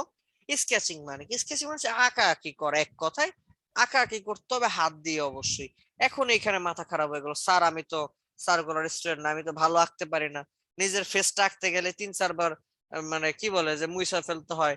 একটা ইলিপস্টিক মতো আঁকতে পারি না, আমি কি লোগো আঁকবো? তার মানে আমার দ্বারা লোগো না। ভাই আমরা জীবনে কোনোদিন চারুকলার স্টুডেন্ট হই নাই, হইতেও পারবো না ভবিষ্যতে। তার মানে কি আমরা লোগো ডিজাইন করি না, আমরা কি স্কেচ করি না? না, আমরাও অবশ্যই করি। তাহলে এই বিষয়টা আসলে কি? বিষয়টা হচ্ছে স্কেচিং বলতে বুঝাইতেছে স্কেচ করা। কিভাবে করবেন? ধরেন আপনার রিসার্চের মধ্যে আসছে লাইক ধরেন অ্যাপেল রাখতে হবে একটা লোগোর মধ্যে, বা ধরেন একটা জিমের লোগো। জিমের লোগো করতে, যেহেতু জিম নিয়ে কথা বলছিলাম তো জিম নিয়ে বলি। জিমের লোগো কি আছে? একজন বডি বিল্ডার দাঁড়িয়ে আছে, তার হাতে হচ্ছে ধরেন জিম করার একটা সরঞ্জাম আছে মনে করেন। এখন আপনার আঁকতে হবে। আঁকবেন কিভাবে? পুরো মানুষটা আঁকতে হবে। এখন আপনি তো মানুষ তো দূরের কথা, একটা গাছও আঁকতে পারেন না, পাতাও আঁকতে পারেন না, মানুষ কই থেকে আঁকবেন? আচ্ছা, মানুষকে আপনার আঁকাই লাগবে এখানে? গুগলে কি এরকম ভালো কোনো ভেক্টর ইমেজ নাই বডি বিল্ডারদের? আছে স্যার। আছে স্যার। অসংখ্য আছে, অসংখ্য আছে, হাজার হাজার আছে। তাহলে আপনি আঁকবেন কেন এটা পুরোটা? কোনো দরকার নাই তো। আপনি শুধু একটা শেপ মানে কোন রকমে দিয়ে বুঝায় রাখেন, আপনারটা আপনি বুঝলেই হবে যে এখানে একটা বডি বিল্ডার বসছে। বুঝাইতে পারছি? তার মানে যে ভালো অনেক সুন্দর স্কেচ করতে হয় বিষয়টা মোটো এমন নয়। আপনি আপনার মতো করেন, যদি স্কেচ না পারেন। আর স্কেচ পারেন সেক্ষেত্রে একটু চেষ্টা করবেন সুন্দর করে করার জন্য। যিনি স্কেচ পারেন না, কোন রকম একটা মানুষের মতো আঁকেন, বুঝে আপনি বুঝলেই হবে যে এটা একটা মানুষ আঁকছেন। বুঝাইতে পারছি? জি জি স্যার। স্যার। জি স্যার। আচ্ছা, কনসেপচুয়ালাইজিং কি বলেন? কনসেপচুয়ালাইজিংটা যেন কি? কনসেপ্ট তৈরি করা বা কনসেপ্টটাকে গ্রো করা, তাই না? ধরেন আপনি বডি বিল্ডার, হ্যাঁ ধরেন আপনি একটা বডি বিল্ডার বা একটা জিমের লোগো আঁকতেছেন। প্রথম কনসেপ্টটা ছিল এরকম যে একজন বডি বিল্ডার দাঁড়িয়ে আছে, তার হাতে সরঞ্জাম আছে, জিমের সরঞ্জাম, হাতটা নিচের দিকে আছে। ওকে, এরপর আপনার কাছে মনে হলো যে না না, আমি একটু চেঞ্জ করে এক হাত একটু নিচে দিই আর এক হাত উপরে উঠাই দিই, তাহলে বোঝা যাবে সে আপ আর ডাউন করতেছে হাত দুইটাকে। আচ্ছা, এরপর আবার একটা কনসেপ্ট বের হলো যে না না না না, তার থেকে ভালো আমি দুই হাতে উপর দিকে উঠাই দিই। এই যে আপনার মধ্যে ধাপে ধাপে যে কনসেপ্টটা আসছে, সেটা কিভাবে আসবে? যখন আপনি ফার্স্ট স্কেচ করবেন, স্কেচ করার পর আপনার কাছে মনে হবে এই জায়গাটায় আমি যদি এটা না রেখে অন্য কিছু রাখি ভালো লাগবে। সাথে সাথে আরেকটা স্কেচ করবেন, ফুল স্কেচ করবেন, নতুন মাথায় যে কনসেপ্টটা আসছে, নতুন চিন্তা আসছে সেটা দিয়ে। এরপরে যদি আবার মনে হয় যে আরেকটু মডিফাই দরকার, আপনি আবার মডিফাই একটু করা লাগবে বা এই জায়গাটা মডিফাই করা যেতে পারে। ধরেন এক জায়গায় রেক্টেঙ্গেল শেপ ইউজ করছেন, আঁকার পরে মনে হইতেছে রেক্টেঙ্গেল দিয়ে রাউন্ড দিলে ভালো হইতো, ওইটা আর মুছবেন না, ভুলেও না, রিকোয়েস্ট করতেছি হাতে ধরে, ওইটা মুছবেন না। যখন স্কেচ করবেন মনে করবেন রাবার নাই, পৃথিবীতে রাবার বলতে কিছু ছিল না, ভবিষ্যতে রাবার বলতে কোনো কিছু পৃথিবীতে আসবে না। কি করবেন? সেই পেন্সিল দিয়ে আরেকটা স্কেচ করবেন, আরেকটা স্কেচ করবেন। কোথায় করবেন? এর পাশেই আবার আরেকটা স্কেচ করবেন, যেখানে কিনা সে রাউন্ড শেপ বা নতুন কনসেপ্ট দিয়ে আঁকবেন। বুঝতে পারছি? এই যে আপনার মধ্যে একটা কনসেপ্ট থেকে আরেকটা কনসেপ্টে যাওয়ার জন্য গ্রোথ তৈরি হইলো, এটাকে আমরা বলতে পারি কনসেপচুয়ালাইজিং। আশা করি বুঝতে পারছি। জি স্যার। জি স্যার। গুড। এরপরে আসতেছে রিফ্লেকশন। রিফ্লেকশন মানে কি বলেন তো? রিফ্লেকশন মানে কি? প্রতিক্রিয়া। আর কেউ? জি স্যার, প্রতিক্রিয়া। প্রতিবিম্ব। আচ্ছা, ঠিক আছে। আমি যদি বলি এইখানে এইখানে মূলত যে কনসেপ্টটা বলা হয়েছে সেটা হচ্ছে এইরকম যে ধরেন একটু নিচে দেখেন, একদম নিচে ওই যে লেখা আছে রিসিভ ফিডব্যাক, একদম নিচে এই যে দেখেন লেখা আছে কি রিসিভ ফিডব্যাক। মূলত রিফ্লেকশন বলতে আমি এখানে যেটা বোঝাতে চাইছি সেটা হচ্ছে এরকম, আমরা যখন ডিজাইন করি একটানা অনেকক্ষণ কাজের মধ্যে বসে থাকলে আমাদের মাথা ঝিমঝিম করে, চোখে আমরা মানে কি বলে ধাঁধা দেখি, তাই না? মনে হয় মাথা ঘুরাচ্ছে, মাথা ব্যথা করে, হয় কি না? জি স্যার। হয়। লোগোর ক্ষেত্রে যদি এরকম হয়, আপনি একটানা বসে থাকার পরে এরকম প্রবলেম ক্রিয়েট হয়, সেক্ষেত্রে তো আপনি লোগোর কনসেপ্ট বের করতে পারবেন না, আপনার লোগোর আউটপুট ভালো আসবে না। তাহলে কি করতে হবে? একটা সময় আপনাকে রিফ্লেকশনে যাইতে হবে, একটা সময় আপনাকে হচ্ছে রিল্যাক্স হইতে হবে। কি পরিমাণ সময়? বিজ্ঞানীরা বলে, বৈজ্ঞানিক ভাষায় এটাকে বলা হয় প্রতি 25 মিনিট পর আপনি 5 মিনিটের একটা ব্রেক দিবেন। আমি আবারও বলছি, প্রতি 25 মিনিট পরে একটা 5 মিনিটের ব্রেক দিবেন, টোটাল 30 মিনিট। এভাবে 1 ঘন্টায় 10 মিনিট, 6 ঘন্টায় এরকম বাড়াবেন। ঠিক আছে? 10 মিনিট করে হলে 6 ঘন্টা কত? 60 মিনিট। এবার এমন করা যাবে না একটানা 6 ঘন্টা কাজ করে এরপর 1 ঘন্টা ব্রেক দিলাম, না, এটা করতে বলি নাই। আবার এমনও না যে একটানা 60 মিনিট অর্থাৎ 1 ঘন্টা কাজ করে 10 মিনিট ব্রেক, না, প্রতি 25 মিনিট পর 5 মিনিট ব্রেক। বুঝতে পারছি? জি স্যার। এই 5 মিনিট সব কাজের জন্য না, লোগোর জন্য অবশ্যই। প্রশ্ন হচ্ছে 5 মিনিট আপনি কি করবেন বলেন তো? মোবাইলে ইউটিউব চালাবো অথবা ফেসবুক দেখবো, তাই না? জি স্যার। ঘুমাবো। জি স্যার। আল্লাহ, মানে শুনেন সাধারণত যদি এমন হয় যে স্যার আমি 5 মিনিট তো মোবাইল চালাবো বা ইউটিউব দেখবো, তাহলে আমি বলবো দরকার নেই, 5 মিনিট ব্রেক, আর আপনি লোগোই করেন। এই 5 মিনিট দেওয়া হয়েছে আপনাকে রিফ্লেকশনে যাওয়ার জন্য, আপনার একটু রিল্যাক্স হওয়ার জন্য। যখন আমরা লোগো করি, অনেক কিছু নিয়ে চিন্তা করি, তখন আমাদের ব্রেইনের নার্ভ গুলো উত্তেজিত হয়ে যায়। এদেরকে ঠান্ডা করার জন্য একটা রিল্যাক্স হওয়া দরকার হয়। যখন আপনার ফেসবুকে তাকিয়ে আছেন, তখন তো আবার কিছু দেখতেছেন, চোখটা খুলে আছে, আপনার ব্রেইনের নার্ভ গুলো সচল হয়ে গেছে, ওইটা তো করলে তো সে আমার লাভ কি, লস। তাহলে এটা করা যাবে না। তাহলে কি করবেন, এই 5 মিনিট চেষ্টা করবেন পিসিটিসি থেকে আলাদা হয়ে মোবাইল টোবাইল এক জায়গায় রেখে প্রয়োজনে তালা মেরে রাখবেন 5 মিনিটের জন্য। রাইখা ঘরের মধ্যে যদি জায়গা ভালো থাকে একটু হাঁটা চলা করবেন। একটু ছোট ভাই থাকলে, বাচ্চা কাছে থাকলে ওর সাথে দুষ্টুমি ফাজলামি করবেন। অথবা রিল্যাক্স হয়ে সোফায় একটু মানে বসে রিল্যাক্স হয়ে চোখ টোক বন্ধ করে হাত পা ছেড়ে দিবেন, মনে হবে যে আপনি দুনিয়ায় নাই, এরকম একটা ভাব ধরবেন। এটাও যদি ভালো না লাগে, আমি পার্সোনালি যেটা করি, 1 কাপ চা নিবেন, বারান্দায় দাঁড়াবেন, দাঁড়ায় আকাশ দেখবেন, আকাশ, চা না নিলেও বারান্দায় দাঁড়িয়ে আকাশ দেখেন, আকাশে উড়ে যাওয়া পাখি দেখেন। বিজ্ঞানীরা বলে যদি তুমি আকাশ দেখো তাহলে তোমার চিন্তা শক্তি আকাশের মতো দৃঢ় ও বিশাল হয়। সো যদি কিনা আপনি এটা করেন, দেখবেন আপনার ব্রেইনটা অনেক ভালো লাগতেছে, আপনার ফিলটা অনেক সুন্দর আসতেছে। সো আপনারা চাইলে এই প্রসেসটা অ্যাপ্লাই করতে পারেন।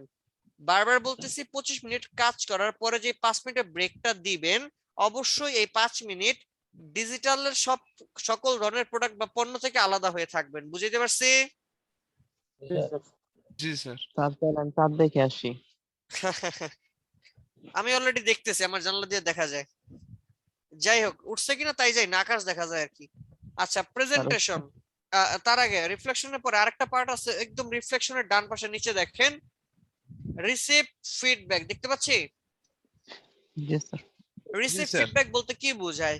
রিসিভ ফিডব্যাক মানে হচ্ছে এই যে আপনি, কর্মীর ইয়াটা বন্ধ হয়ে গেছে, রেকর্ডটা, ওই যে বিদ্যুৎ চলে গেছিল তো আমাদের।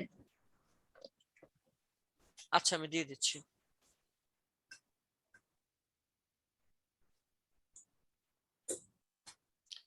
জনসংখ্যা তো কমে গেল, কারণ মাত্র 21 জন এখন। লোগোর ক্লাস ভালো লাগতেছে না নাকি? না স্যার, লোগোই তো আগে দরকার। আচ্ছা, রিসিভ ফিডব্যাকটা মূলত কি? রিসিভ ফিডব্যাক মানে হচ্ছে এই যে আপনারা 25 মিনিট কাজ করলেন। কারেন্ট চলে গেছিল, এই কারণে লিভ নেওয়া নিচে মনে আচ্ছা, হয় অনেকে। হইতে পারে। আচ্ছা যাই হোক, এই যে আপনি 25 মিনিট কাজ করলেন, 5 মিনিটের ব্রেক দিলেন, ব্রেক দিয়ে আসার পরে আপনি কি করবেন? ব্রেক দিয়ে আসার পরে আপনাকে খেয়াল রাখতে হবে আপনি যা করছেন সেটার একটা ফিডব্যাক নেবেন। কার কাছ থেকে নেবেন? আপনি চাইলে আপনার ক্লাসমেট থেকে নিতে পারেন, আপনি চাইলে আপনার ফ্রেন্ড সার্কেল থেকে নিতে পারেন, আপনি চাইলে যদি কেউই না থাকে আপনি চাইলে আপনার আব্বা আম্মাকে বলতে পারেন। এখন বলতে পারেন স্যার আমার আব্বা আম্মা তো কিছুই বোঝে না, উল্টা আমার ধমক দেয়, সারাদিন কি করো তুমি পিসিতে বইসা, কম্পিউটারে বইসা, পোলাপান ভালো না নষ্ট হয়ে গেছে, এরকম বলেন আব্বা আম্মা? অনেক সময় হয়তো বা বলে। সো তারপরেও ঝাড়ি খাইলেও বকা খাইলেও তাদেরকে জিজ্ঞাসা করবেন যে দেখো তো এটা কেমন হয়েছে, দেখবেন আপনার মধ্যে একটা ভালো লাগা কাজ করবে। যদি খারাপ বলে, মন খারাপ করা যাবে না। যদি ধরেন আপনি আপনার ক্লাসমেটকে জিজ্ঞাসা করলেন, আপনার কনসেপ্টটা বললেন যে এইরকম এই কনসেপ্ট থেকে আমি লোগোটা করছি, আপনার ফ্রেন্ড বললো যে বা ক্লাসমেটটা বললো সুন্দর হয়েছে, ভালো, তবে আমার কাছে মনে হয় পাতাটা উপর দিকে না দিয়ে নিচের দিকে দিলে ভালো হইতো, তোমার এই শেপটা গোল দিলে ভালো হইতো।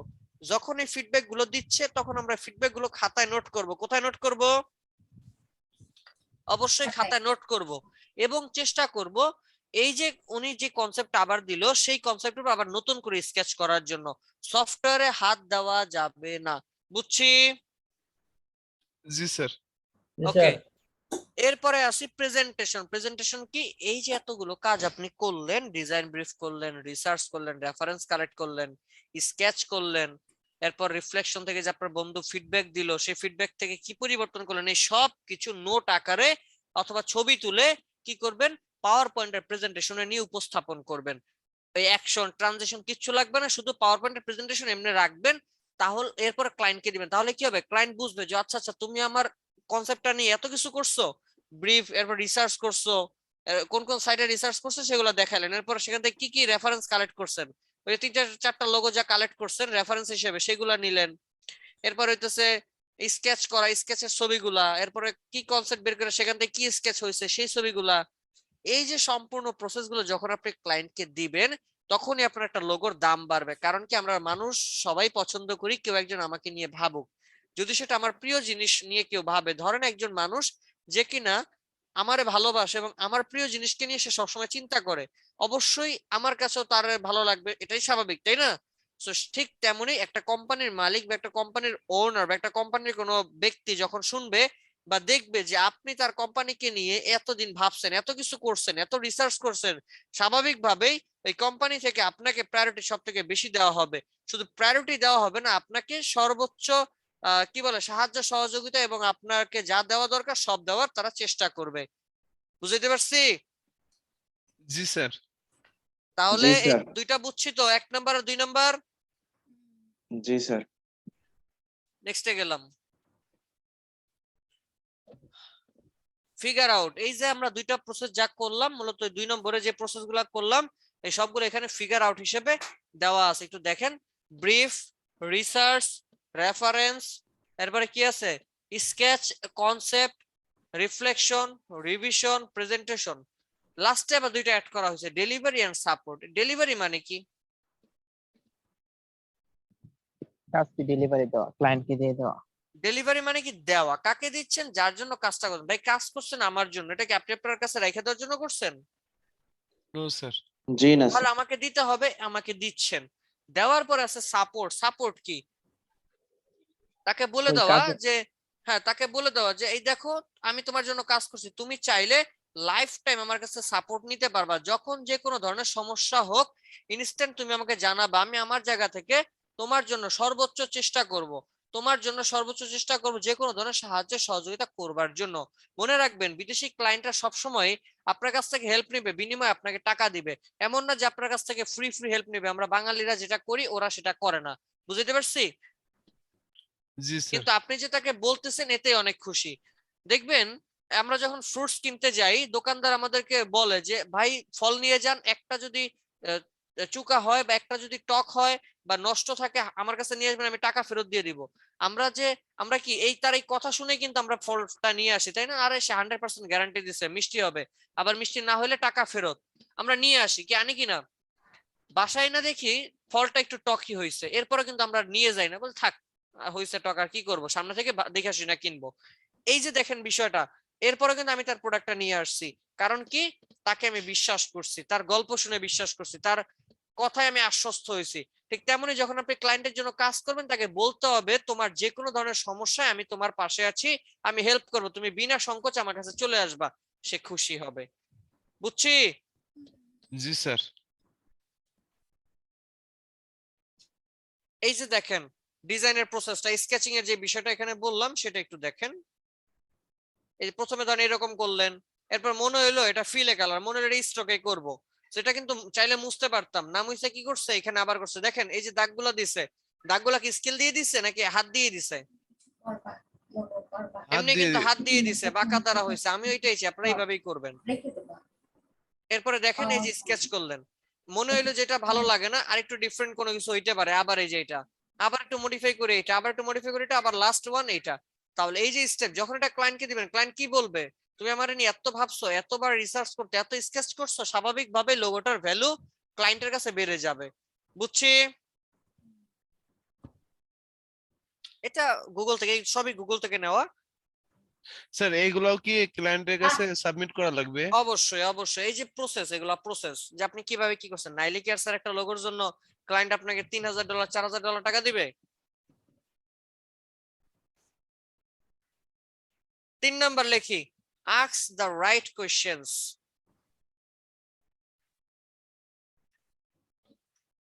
আচ্ছা এটা এগুলো সব লেখা লাগবে না। ask the right question মানে হচ্ছে কাজটা করার আগে অবশ্যই ক্লায়েন্টকে কিছু কোয়েশ্চেন করবেন, আপনি অবশ্যই ক্লায়েন্টকে কি করবেন, কিছু কোয়েশ্চেন করবেন। এখানে আমার পক্ষ থেকে কিছু কোয়েশ্চেন দেওয়া আছে, আপনারা চাইলে আপনাদের মতো করতে পারেন। যেমন এখানে আমি বলছি how much do you plan to dedicate to this project. আপনার এই প্রজেক্টটা নিয়ে, আপনি আমাকে যে প্রজেক্টটা দিচ্ছেন সেটা নিয়ে আপনার কি প্ল্যানিং, কি পরিকল্পনা। কেন পরিকল্পনা জানবো? আমি যদি তার পরিকল্পনা জানি আমি বুঝতে পারবো সে আমার কাছে কি চায়, আমার কাছে কি এক্সপেক্ট করে।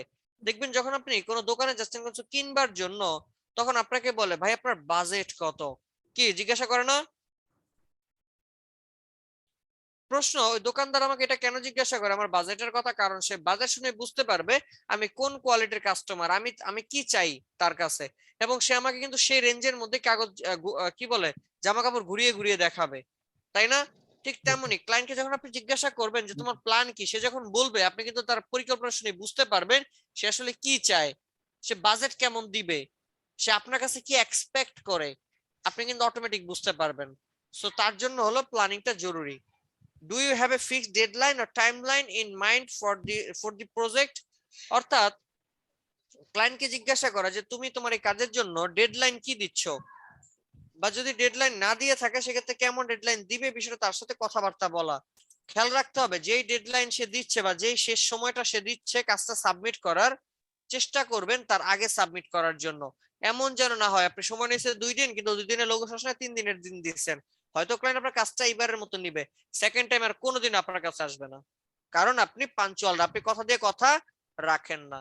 তো যত কষ্ট হোক আপনি একদিনে পারলে প্রয়োজন আরেকদিন সময় বাড়িয়ে নেবেন, বা বলবেন আমি 1.5 দিনে দিব, বলবেন আমি 30 ঘন্টায় দিব, এরপর এর আগে সাবমিট করবেন। তাহলে কি ক্লায়েন্ট খুশি হবে যে দেখছো কথা দিয়ে কথা রাখে, ও বলছে 30 ঘন্টার মধ্যে দিবে, ও 25 ঘন্টা পরে দিয়ে দিছে কাজটা, 3 ঘন্টা আগে দিছে। বুঝতে পারছি? জি স্যার। 3 নাম্বার, জি sir. What are your goal and why? তোমার লক্ষ্য কি, তোমার উদ্দেশ্য কি, এবং সেই উদ্দেশ্যটা এই উদ্দেশ্যটাই কেন, তাকে জিজ্ঞাসা করা। এরপর what product or service does your business offer? তুমি তোমার বিজনেস অফারের মধ্যে কি কি প্রোডাক্ট রাখছো, কি কি সার্ভিস রাখছো সেগুলো আমারে বলো। ওই যে বললাম 50 বছর পর সে কি করবে না করবে, এখন তার কি প্রোডাক্ট আছে যদি না জানেন লোগো রিসার্চ কেমনে করবেন আপনি? Who is your target audience and why, and who is your most ideal customer? Ideal বলতে আদর্শ, আদর্শ কাস্টমার বুঝাচ্ছে আদর্শ ভোক্তা, আর টার্গেট বলতে বুঝাচ্ছে যাদেরকে আমি টার্গেট রেখে কাজ করি। ধরেন আমার একটা অনলাইন প্রতিষ্ঠান ই কমার্স, এটা হচ্ছে আমরা অনলাইনে টি শার্ট বিক্রি করি। এখন টি শার্ট কারা পরে? টি শার্ট পরে কারা? জি স্যার আমরা। Young generation sir. কেন বাচ্চারা টি শার্ট পরে না? জি স্যার। বুড়োরা টি শার্ট পরে না? পরে। বলতে পারি আমরা, মানে মোটামুটি লেভেলে আমরা বলতে পারি 4 বছর বয়স থেকে শুরু করে 50 বছর পর্যন্ত, বা 40, মানে 40 তো ধরতেই পারি নাকি, 40-50 বছর পর্যন্ত সবাই টি শার্ট পরে, পরে কিনা? জি স্যার পরে। এই সবাই আমার টার্গেট অডিয়েন্স, বুঝছি? এবার আসি 4 বছর বয়স থেকে 50 বছর বয়স, এখন এরা সবাই টি শার্ট পরে, কিন্তু এরা সবাই কি, এই সব বয়সের মানুষই কি আমার কাছ থেকে প্রোডাক্টটা অনলাইনের মাধ্যমে কিনবে? No sir.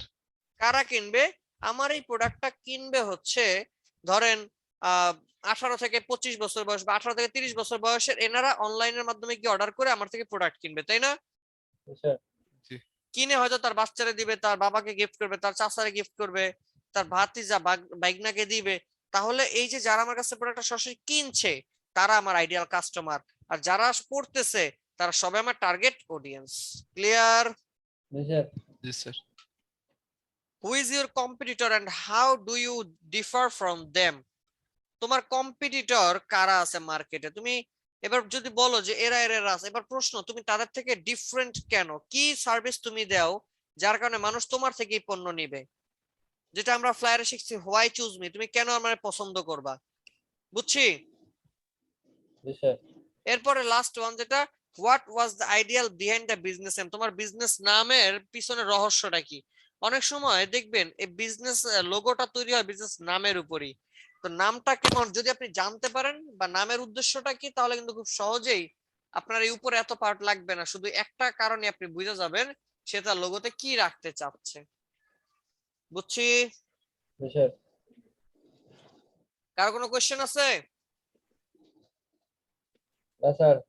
চাইলে ক্লায়েন্টকে এই ধরনের কোশ্চেনের বাইরে আপনি কোশ্চেন করতে পারেন, কোনো সমস্যা নেই। 4 নাম্বার লেখেন, price your work accordingly. Sir logo ডিজাইনের সময় আমরা কোন দিকে ফোকাস করব, তার নামের ওদিকে না প্রোডাক্টের দিকে? ওই যে এতক্ষণ যে 6টা রুলস পড়ালাম সেই 6টা রুলস এর দিকে খেয়াল করবেন। নামটা তো অবশ্যই নামের দিকে, সেই নাম থেকে আগে তার প্ল্যানিং শুনবেন, তারপর তার নামের ভিতরে রহস্য কি, তাহলেই তো পারবেন, তাই না? জি স্যার। আচ্ছা, price your work accordingly, price your work accordingly বলতে কি বোঝায়? প্রাইস ইউর ওয়ার্ক অ্যাকর্ডিংলি মানে হচ্ছে যে আপনি যে কাজটা করবেন সে কাজের জন্য কি পরিমাণ প্রাইস নেবেন, এটা হচ্ছে মূল বিষয়। এখন ধরেন, আচ্ছা আমি যদি বলি, আলসাইম স্যার শুনতে পাচ্ছেন?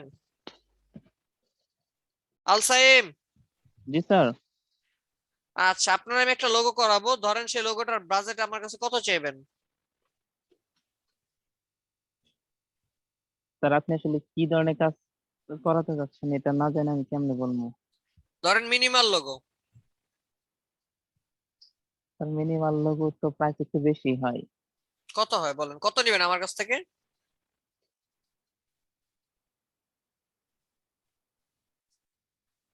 স্যার $300। $300। আচ্ছা, নাইস কনসেপ্ট। তবে খেয়াল রাখতে হবে, আমারে যদি $300 বলেন, আমি আপনারে $30 দেবো না আমার লোগোর জন্য। এবার আসি কেন। স্যার একটা আমি আপনার কোম্পানি, ফ্রি করে দেব। আপনি ফ্রি দিলে আমি আপনারটাও নিব না, কারণ আমি অনুদান নেই না। এবার চলেন, আমি প্রাইজের ওয়ার্ক অ্যাকর্ডিংলির কথা কেন বললাম, স্যার রাগ করলেন নাকি? না স্যার কেন? বুঝানোর ক্ষেত্রে বলতেছি কিন্তু আমি, হ্যাঁ খেয়াল রাখেন, বুঝানোর পার্সপেক্টিভ থেকে বলতেছি। প্রাইজের ওয়ার্ক অ্যাকর্ডিংলি এটা কেন বললাম, ধরেন প্রাইসটা সাধারণত নির্ভর করা হয় আমার কোন ক্লায়েন্ট তার উপর, ক্লায়েন্টটা কেমন, ক্লায়েন্টের বিজনেস, ধর একটা কোম্পানির জন্য লোগো করবেন, সেই কোম্পানির ব্র্যান্ড ভ্যালু কেমন, এটা আগে জানা জরুরি। সেই ব্র্যান্ড ভ্যালুর উপরই তার লোগোর দামটা নির্ধারণ হয়। ধরেন বাংলাদেশের কোম্পানি, মনে করেন ওয়ালটন একটা লোগো বানাবে, বা ধরেন গ্রামীণ ফোন, আপনি গিয়ে বললেন যে ভাই আমি তোমার লোগোটা বানিয়ে দিব। সে বললো তুমি কত টাকা চাও, আপনি একটা প্রাইস বলবেন, এর মধ্যে দেখলে নীলক্ষেত থেকে একজন গেছে যে লোগো বানায় দিবে, বা হচ্ছে ফার্মগেট থেকে গেছে লোগো বানায় দিবে, লোগোটা সে বলতেছে আমিও ভাই আমিও আপনার জন্য একটা লোগো বানায় দিব, নিবেন নাকি আমার কাছ থেকে? গ্রামীণ ফোন বলতেছে আচ্ছা বলো তুমি কত নিবা, তুমি কত নিবা। তো ফার্মগেট ওয়ালা বলতেছে ভাই আমার বেশি না, 200 টাকা দিলেই হইবে, আমি সুন্দর একটা লোগো বানায় দিব, চকচক করবে, সময় 1 ঘন্টা দিলেই হবে। এটা ফার্মগেটের লোক বললো। আরেকজন বলতেছে, সে বলতেছে আমারে তুমি $2000 দিও, আর আমার সময় দিতে হবে 1 মাস, 30 দিন সময় দিবে, আমি তোমার লোগোটা করে দিব। এবার আপনার কাছে আমার প্রশ্ন, গ্রামীণ ফোন কারে কাজ দিবে? $2000 স্যার। প্রশ্ন $2000 কেন? কেউ কিন্তু প্রশ্ন কেন? স্যার, কারণ কেউ নাই এই কোম্পানির না প্রফেশনাল নাকি সেটা ফ্যাক্ট না, ফ্যাক্ট হইতেছে এই কোম্পানির একটা ব্র্যান্ড ভ্যালু আছে। যখন কিনা মার্কেটে এটা সরাসরি হবে, গ্রামীণ ফোন তার লোগোটা বানাইছে 200 টাকা দিয়ে, তখন স্বাভাবিকভাবে গ্রামীণ ফোনের শেয়ার বাজার থেকে শুরু করে যত কিছু সবকিছু ধস নামবে, তার রেপুটেশন নষ্ট হয়ে যাবে, তার ব্র্যান্ডিং হ্যাম্পার হবে। সো তখন কি করবে, ব্র্যান্ড কোম্পানিগুলো চাইবে যারা হাই রিকমেন্ডেড লোগো ডিজাইনার তাদেরকে লোগোটা বানানো, যেন বলতে পারে বিশ্বের সেরা লোগো ডিজাইনার আমার লোগোটা বানাইছে, আমার লোগোটার ভ্যালু এত, আমার লোগোটা এত টাকা দিয়ে আমি করাইছি, যেন প্রাউড ফিল করে বলতে পারে। বুঝতে পারছি? স্যার জি স্যার। ভিন্ন চিত্রতে যদি কিনা এমন হয়, ধরেন আপনার এলাকার মুদি দোকানদার, তার জন্য একটা লোগো বানাবেন, ধরেন মুদি দোকানদার লোগো বানাবে, আপনি গিয়ে বলতেছেন যে আমি তোমার জন্য লোগো বানায় দিব, বলতেছে কত টাকা চাও মামা, আপনি কইলেন আমার বেশি না $300 দিয়েন। এবার বলেন সে মুদি দোকানদার কি আপনারে লোগো করাবে না কি করবে বলেন তো? করাবে না স্যার। শুধু করাবে না এখানেই শেষ না, শাটার নামায় আপনার সাথে কিছু করতেও পারে, মানে একচোট হয়ে যেতে পারে, আপনার মাইরও দিতে পারে, বলা যায় না কি, তাই না? জি স্যার। আবার গ্রামীণ ফোন, ওই নীলক্ষেতওয়ালারা কি করবে, মাইরও দিতে পারে। এবার বলবে যে তুই এবং তোর 14 গোষ্ঠী যারা আছে কেউ যারা গ্রামীণ ফোন চালায় সব বন্ধ করে দিবি, তোদের কাস্টমার, তোদের মতো কাস্টমারই আমার চাই না, এরকম বলে দিবে, তাই না? জি জি। আচ্ছা, স্যার। Just for kidding. তো মূল বিষয়টা হইতেছে কি, এখানে দেখেন যিনি মুদি দোকানদার সেও একজন ক্লায়েন্ট, গ্রামীণ ফোন সেও একটা ক্লায়েন্ট, দুইজনের কত ডিফারেন্স, একজন কম দামে নিবে না আর একজন বেশি দামে করাবে না। তাহলে এখানে কি আমার ব্র্যান্ডিং ভ্যালুটা সব থেকে বেশি ম্যান্ডেটরি। এখানে লোগোর প্রাইসটা নির্ধারণ করার আগে অবশ্যই যে কোম্পানির জন্য কাজ করতেছেন সেই কোম্পানির ফেসবুক পেজ, ওয়েবসাইট থেকে ঘুরে আসবেন। আপনি যদি ফেসবুক পেজটা একটু ঘুরেন তাহলে তো বুঝতে পারবেন যে এই কোম্পানিটা কত ভালো বা এই কোম্পানিটার পরিচিতি কেমন, সেই অনুযায়ী আপনি একটা প্রাইস নির্ধারণ করে দিবেন। বুঝতে পারছি? Sir good. তবে খেয়াল রাখবেন যেই দামে দিচ্ছেন না কেন সেই দামের সাথে সময়টার একটা মিল রাখবেন। ধরেন বললেন $2000 নিবেন লোগো করতে, আর বললেন সময় আমারে 2 দিন দাও, তখন কোম্পানি চিন্তা করবে তুমি 2 দিনে আমার কাছ থেকে $2000 নিবা, তাও তো এমন না 24 ঘন্টা কাজ করবা, কাজ করবা কত ঘন্টা, হয়তো 8 ঘন্টা, ওরা যেটা চিন্তা করে 8 ঘন্টা, তার মানে একদিন $1000 যদি হয় 8, তাহলে 8 ঘন্টায় কত পড়ে, এইভাবে ক্যালকুলেট করবে যে আপনি ওর কাছে প্রতি ঘন্টা কত করে চার্জ কাটতেছেন, এটাও ক্যালকুলেট করে এরপরে আপনারে বলবে যে হ্যাঁ নাকি না। তাহলে কখনোই এই কাজগুলো করবেন না। তাহলে কি করবেন, যেই দাম আপনি দিচ্ছেন সেই দামের সাথে সময়টার একটা সামঞ্জস্যতা রাখবেন। $2000 দেওয়া মানে মিনিমাম 1 মাস সময় রাখবেন। যদি $200 বলেন তাহলে হাতে 1 দিন সময় রাখবেন, আর যদি $5 বলেন তাহলে আর সময় রাখার দরকার নাই। বুঝছি? জি স্যার। জি স্যার। কারো কোনো প্রশ্ন আছে? না স্যার। না স্যার। 5 স্যার। নাম্বার। হ্যাঁ বলেন। স্যার, ওই যে ওখানে একটা লাইন ছিল যে workless charge more in the future, ওইটা একটু এক্সপ্লেন করবেন? আচ্ছা, workless charge more in the future. ধরেন এখন আপনি কি করবেন, এখন আপনাকে একটু কষ্ট বেশি করতে হবে, তো ভবিষ্যতে গিয়ে আপনি এমন করবেন যে একটা লোগো বানাবেন, লোগোটা তেমন ভালো না, দেখতে সুন্দর না, বাট আপনি চার্জ নেবেন অনেক বেশি। রিজন কি? আপনার একটা তখন ব্র্যান্ডের ভ্যালু দাঁড়ায় গেছে, আপনি কি দেশ সেরা লোগো ডিজাইনার, তখন আপনি একটা ডট দিবেন, সেই ডটের মূল্য হয়ে যাবে $2000। বুঝছি? আর যারা এরকম বড় বড় ডিজাইনার হয় তারা মূলত ফিউচারে কাজ খুব কমই করে, কারণ একটা দুইটা কাজ করে, সেই কাজ দিয়ে তারা ধরে তাদের 1 বছর চালায় দেয়, 1 বছর পার করে দেয়। বুঝতে পারছি? জি sir. 5 number, learn from others. Learn from others মানে কি? লার্ন ফ্রম আদার্স মানে হচ্ছে অন্যদের থেকে আপনাকে জানতে হবে, অন্যদের থেকে শিখতে হবে। কি শিখবেন? অন্য অন্য যে ডিজাইনাররা লোগো গুলো তৈরি করছে আজ অব্দি, যে লোগোগুলো মার্কেট প্লেসে আছে, সেই লোগোগুলোর থেকে জানার চেষ্টা করবেন যে এই লোগোটার রহস্যটা কি। এই নিক লোগোটা এমন কেন? এই সাইনের মতো কেন? এই সাইনটা ডান দিকে উপরের দিকে উঠছে কেন? এটা কেন নিচের দিকে নামে না কেন? বাম দিকে যায় নাই? এটার কালারটা লাল কেন? এই সাইনটা তো পুরোপুরি ঠিক মতো সাইন হয় না, তাহলে ঠিক মতো সাইন কেন হয় নাই? এই যে বিষয়গুলো নিয়ে যখন আপনি রিসার্চ করবেন, তখন আপনার চিন্তা শক্তিটা বাড়বে যে আচ্ছা এই জায়গা থেকে তাহলে লোগো আসতে পারে। ও মাই গড! এই যে আপনি চিন্তা করতেছেন, এটা থেকে আপনার মাথায় কনসেপ্ট তৈরি হবে। আর এই প্রসেসটাকে বলা হয় কি? Learn from others. বুঝছি? জি স্যার। জি স্যার। কার কোনো প্রশ্ন আছে? না স্যার। আচ্ছা, এরপরে চলে যাচ্ছি make use of the resource. এই যে বলছিলাম যে রিসোর্স কালেক্ট করতে হবে, অথবা কি বলে, আপনি রিসোর্স গুলো কই পাবেন? বিভিন্ন সাইটের মধ্যে ঢুকতে হবে। কি কি সাইট দেখেন দেওয়া আছে? Google Chrome, Behance, Dribbble, 99 design, creative market, meet up, Pinterest, Envato, এরপর ক্রিয়েটিভ মার্কেট, এরপর আছে কি Instagram, Facebook, YouTube, LinkedIn, Twitter.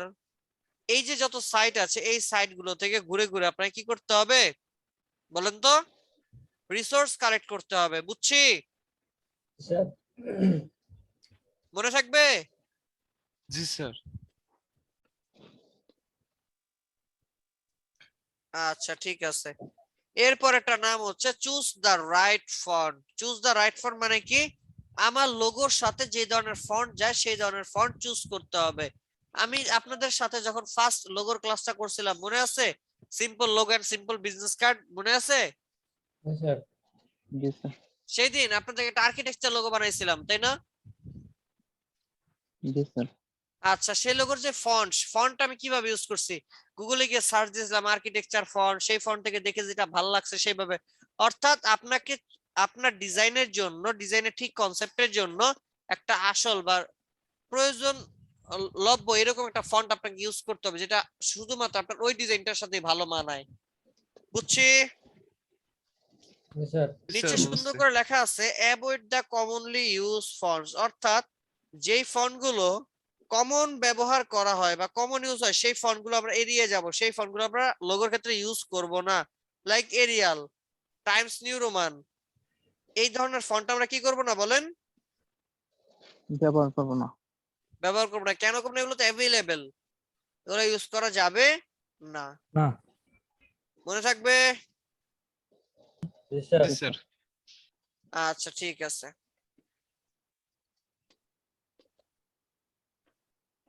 8 number, avoid the copy আর ডুপ্লিকেট। অ্যাভয়েড দ্য কপি আর ডুপ্লিকেট বলতে কি বোঝায়? মানে অন্য কোনো ব্র্যান্ডের লোগো ফলো করা যাবে না, হুবহু কপি করা যাবে না। হ্যাঁ, এটা তো একটা জি স্যার, টপিক ওইটাই। আছেই অবশ্যই।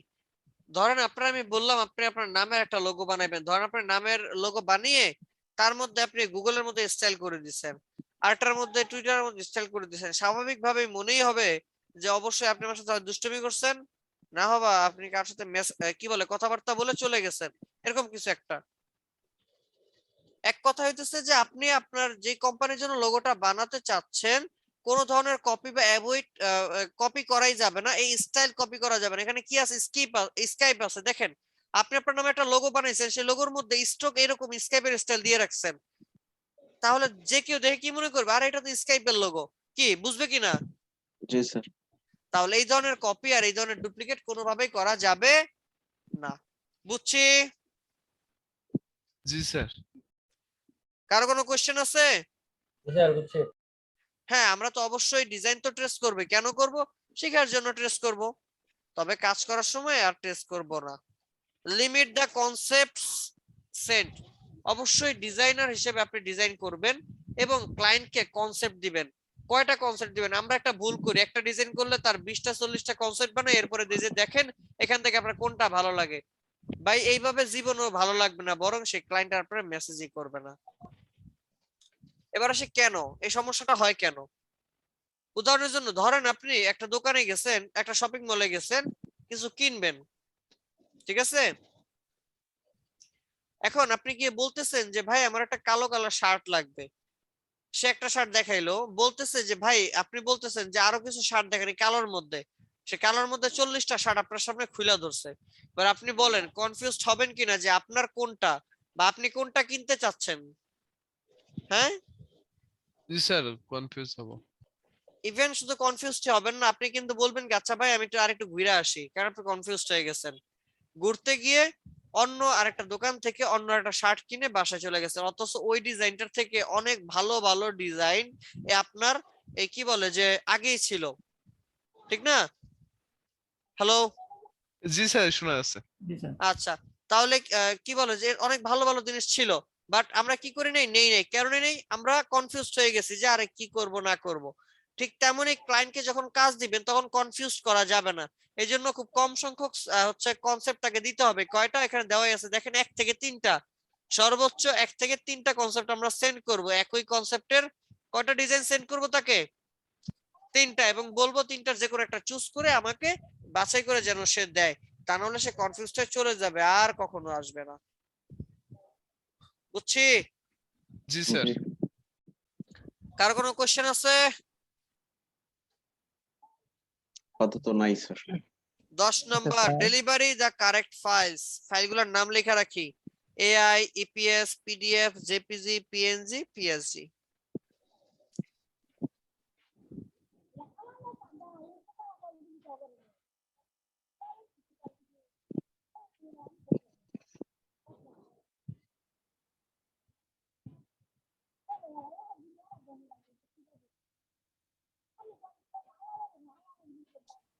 লেখা হইলে বললেন। জি স্যার।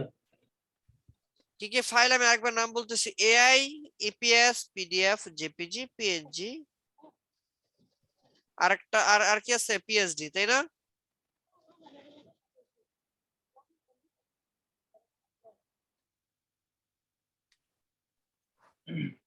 হয়েছে সবার? জি স্যার। জি স্যার। আচ্ছা, ডকুমেন্টের সাইজ যখন ডিজাইনটা করবেন লিখে রাখি, লোগো করতে গেলে ডকুমেন্টের সাইজ দুই ভাবে নেওয়া যায়, 1500 ইন্টু 1500 পিক্সেল আর 2000 ইন্টু 2000 পিক্সেল। কালার মোড সবসময় RGB।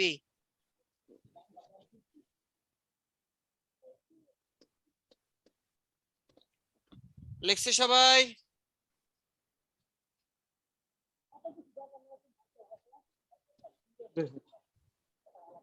গুড। স্যার, এরা যদি প্রিন্টের ক্ষেত্রে হয় তাহলে তো সিএমওয়াই কে দেওয়া লাগবে না? জেপিজি কখনো প্রিন্ট হয় না স্যার, প্রিন্ট হয় হচ্ছে ইপিএস আর পিডিএফ। ও স্যার লোগো আর কি? কালার মোড হবে RGB, লিখে রাখি। তাহলে আমার ডিজাইনের ডকুমেন্টের সাইজ কত হবে? 1500 ইন্টু 1500 অথবা 2000 বাই 2000। কালার মোড হবে RGB, রেজুলেশন কত? 300।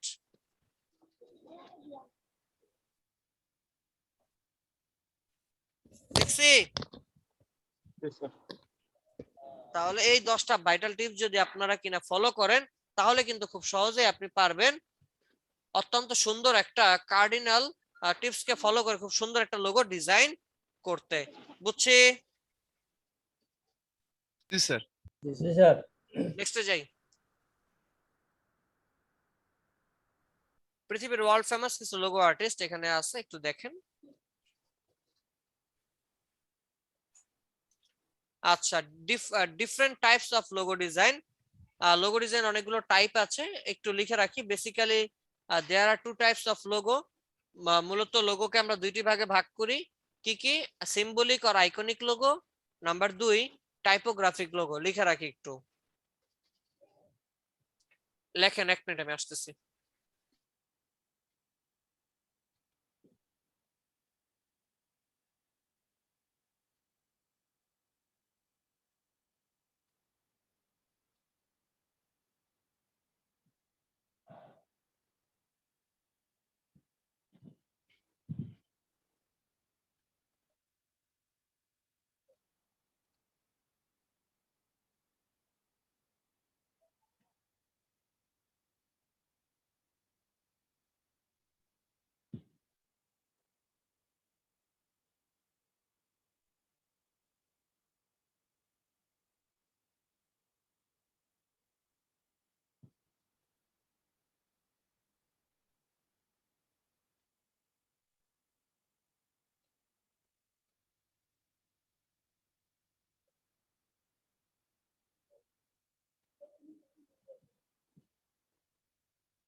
লিখছি সবাই? জি স্যার। জি স্যার, লিখেছি। আচ্ছা ঠিক আছে, দেখি একটু। সিম্বলিক আর আইকনিক বলতে কি বোঝায়? এমন লোগো যার মধ্যে শুধু সিম্বল থাকবে। কি থাকবে? শুধু সিম্বল থাকবে। যেমন ধরেন অ্যাপেলের লোগো, অ্যাপেলের লোগোটার মধ্যে কি আছে? শুধু সিম্বল আছে, তাই না? এরপরে নিকের লোগো কি আছে? শুধু সিম্বল আছে। টাইপোগ্রাফির লোগো কি? যেটার মধ্যে শুধু টেক্সট থাকবে, যেমন স্যামসাং, নোকিয়া, তারপরে ফেসবুক। এই লোগোগুলা কি? শুধু টেক্সট। বুঝছি? জি স্যার। এছাড়াও আমরা কিনা আরো মানে এই দুইটা পার্টকে ভেঙে আরো 5টা ভাগে ভাগ করতে পারি। লোগো আরো 5 ধরনের, 5 টাইপস অফ লোগো লিখে রাখি।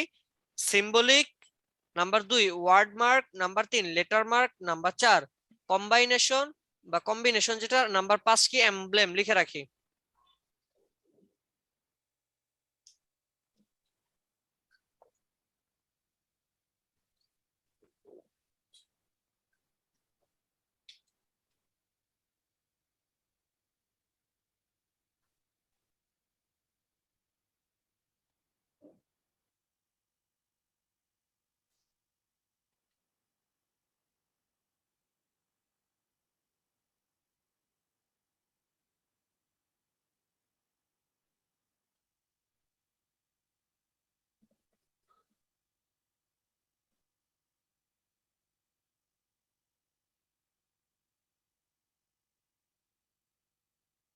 লেখা হয়েছে? জি স্যার। চলেন একটু দেখি কোনটা কি। সিম্বলিক বলতে তো একটু আগে বললামই, সিম্বলিক। হ্যাঁ হ্যাঁ, আচ্ছা আচ্ছা আচ্ছা, এই তো।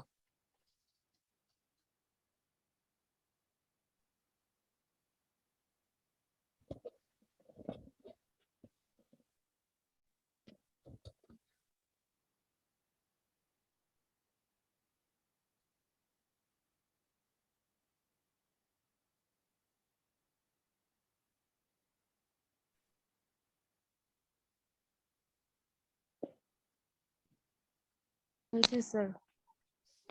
আচ্ছা ঠিক আছে। সিম্বলিক আর আইকনিক বলতে কি সেটা তো আমি এখানে দেখাইলামই।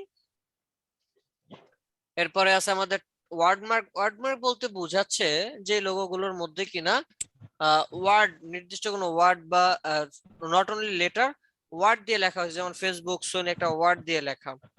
এরকম লোগোগুলোর আমরা কি বলতে পারি? Word mark logo. 3 নম্বরে কি আছে? লেটার মার্ক লোগো, যার মধ্যে কিনা শুধুমাত্র ইংরেজি বা যে কোনো ল্যাঙ্গুয়েজেরই একটা অক্ষর দিয়ে বা 2টা অক্ষর দিয়ে কিনা আমার লোগোটা তৈরি করা যায়। লোগোটা কি বলা যায়? Letter mark logo. লেটার বুঝছি? মার্ক। জি স্যার। 4 নম্বর কি আছে? Combination logo. কম্বিনেশন মানে কি? যার মধ্যে টেক্সট এবং শেপ দুইটাই থাকবে এমন লোগোকে কি বলি আমরা? কম্বিনেশন লোগো বলি। যেমন পিৎজা হাট কি আছে? টেক্সট এবং শেপ দুইটাই আছে, তাই না?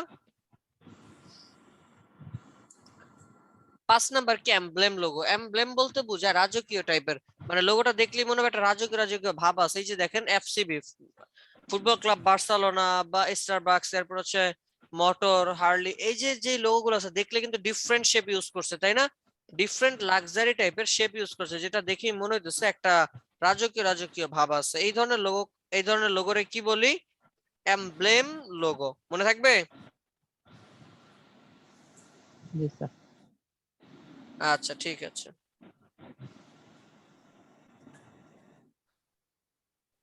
Colour concept development. কনসেপ্ট ডেভেলপমেন্টের জন্য এখানে একটা কনসেপ্ট আছে, কিভাবে কি আসতে পারে দেখেন। একটা লোগোর নাম লেখা আছে, নাম কি? নিউট্রি। ক্লায়েন্ট সব বলা আছে। স্লোগান কি? পাস্তুরিত মিল্ক। এরপর হচ্ছে colour preference cyan, blue, white, industry, dairy, agro. দেখেন কিভাবে করছে একটা কনসেপ্ট, একটু দেখেন মনোযোগ দিয়ে। প্রথমে কি করছে? মেইন এলিমেন্ট, খাতা স্কেচ, কিন্তু দেখছেন এখানে কিন্তু কালার দেয় না, লিখে দিছে কি? একটা বক্স দিয়ে লিখে দিছে কি? সায়ান, ব্লু, ইয়েলো, বা green, blue, yellow, colour, font সব এখানে দিয়ে দিছে। দেখেন হাতে স্কেচ করা, তাই না? এরপরে নেক্সট কনসেপ্ট দেখেন কেমনে বাইর হয়।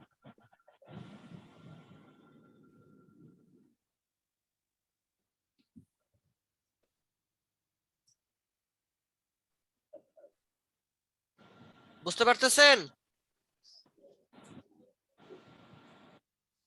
জি স্যার।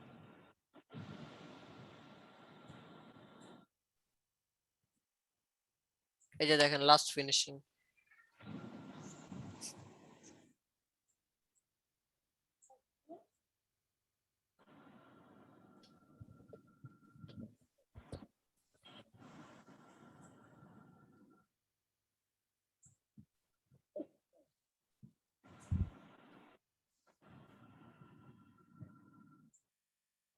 এই হলো।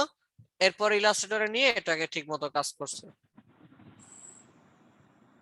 বুঝছে এবার আমি? তাহলে এইভাবে স্টেপ বাই স্টেপ ধাপে ধাপে আসতে হবে। বুঝতে পারছি?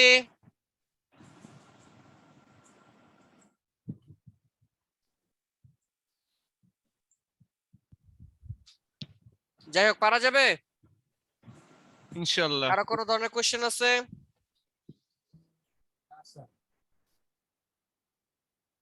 না স্যার। কারো কোনো কোশ্চেন আছে?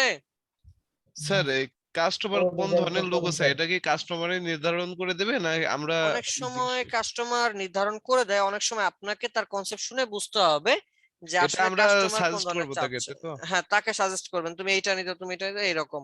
আমরা এখানে যে লোগুলো জানলাম, এটা স্যার আরো বেশ কিছু টাইপস অফ আছে, সেগুলো আমি একটু দেখাই দিচ্ছি আপনাদেরকে, ঠিক আছে? আপনাদের সুবিধাতে আমি আরো কিছু টাইপস দেখাই দিচ্ছি। যেমন লিখে রাখি 1 নাম্বার, আরেকটা আরো কিছু টাইপস অফ লোগো, যেমন 5টা টাইপ লিখছি না, এরপর জি স্যার। আরো লেখেন মিনিমাল, মিনিমাল লোগো। রিয়েলিস্টিক।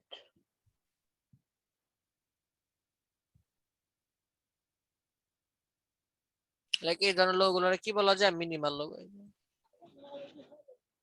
এই যে দেখেন, দেখছেন এই ধরনের লোগো গুলো কি বলা যায়? Minimal logo.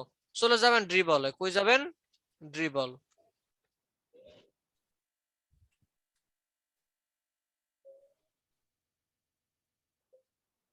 মানে গিয়ে এখানে সার্চ দেন, সার্চ বাক্স আছে,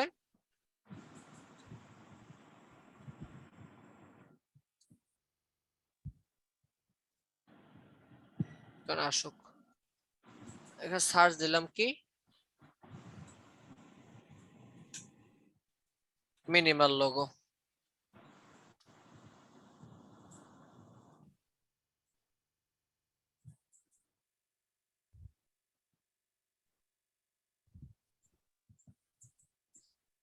কি ব্যাপার, আমার নেট কি স্লো করতেছে? দেখতেছেন? জি স্যার। জি স্যার। এখান থেকে যে সুন্দর সুন্দর লোগো গুলো আছে, এই ধরনের লোগো গুলা করে ধরে ধরে করার ট্রাই করবেন, একদম হুবহু করার চেষ্টা করবেন, ঠিক আছে? তাহলে কি পাইলাম? এই লোগো এগুলোর নাম কি? Minimal logo. লিখছেন? এরপর স্যার। আমরা লিখি গ্রিড টাইপ লোগো। কি? বা গ্রিড লোগো, এটাকে বললে গ্রিড।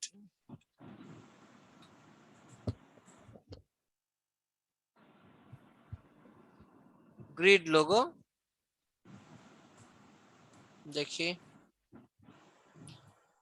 গ্রিড লোগো এখানে ভালো আসে না। আমি গুগলে গিয়ে যদি সার্চ দেই তাহলে পেয়ে যাবেন। মূলত গ্রাফ পেপার চিনি আমরা, গ্রাফ পেপার। জি স্যার। স্যার। সেই ভিতরে যে স্কেচ গুলো থাকে না, ওর মধ্যে করে যে লোগোগুলো তৈরি করা হয়, যেমন স্ট্রোক নিয়ে বা শুধুমাত্র পাত নিয়ে।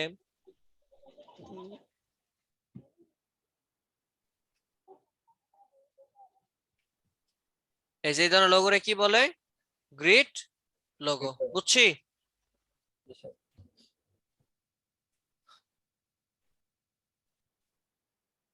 তাহলে লিখছি আমরা গ্রিড লোগো। জি স্যার। আচ্ছা, এরপরে এরপরে লেখেন নেগেটিভ স্পেস লোগো। নাম কি? Negative space logo. হ্যাঁ,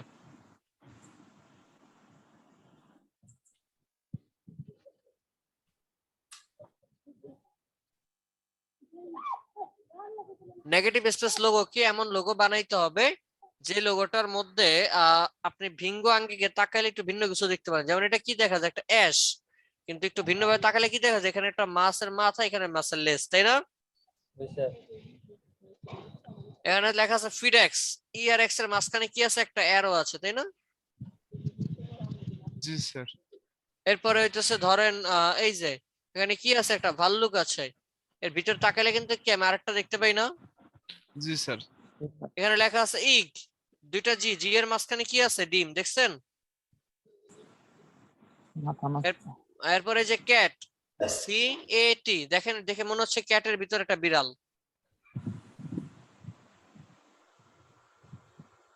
তারপরে যে দেখেন কি লেখছে? Candle maker. এই যে দুইটা হাতের সামঞ্জস্য, এমন মনে হচ্ছে যে এখানে একটা মোমবাতি, মোমবাতির আগুনেরটা, মোমবাতির আগুনটা আর কি।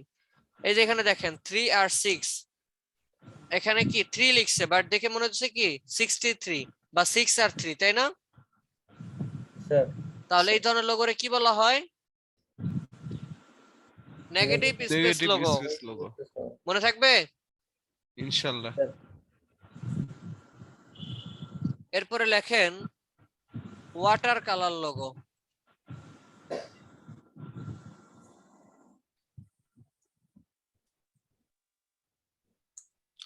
সাধারণত ওয়েডিং, বিভিন্ন ফটোগ্রাফিকের ক্ষেত্রে এই ধরনের লোগোগুলো সবথেকে বেশি ব্যবহার করা হয়।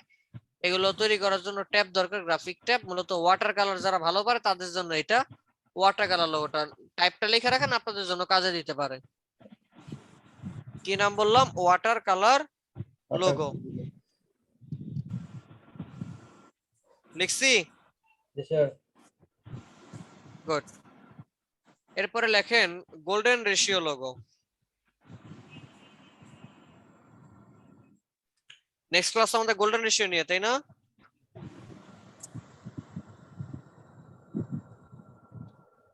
লিখছি গোল্ডেন রেশিও লোগো। গোল্ডেন রেসির ক্লাস দেখছি একটা। বুঝি নাই। গোল্ডেন রেসির ক্লাস দেখছিলাম ম্যাডামের। আচ্ছা, তো ভালোই হইলো। দেখবো না আমরা, আরো সমস্যা নেই। তাহলে গোল্ডেন রেশিও লোগো পাইলাম। এরপর আরেকটা লেখেন মাসকট লোগো। মাসকটটা কি বর্তমানে অনেক বেশি চলে? মাসকটটা গেমিং ইন্ডাস্ট্রি বেশি বের হওয়ার কারণে এই মাসকট লোগোটা সবথেকে বেশি চলে। তো মাসকট লোগো করার জন্য অবশ্যই আপনাকে হচ্ছে ভালো আর্ট জানতে হবে। যদি আপনি ভালো আর্ট না জানেন তাহলে আর মাসকট লোগোটা আপনার জন্য না।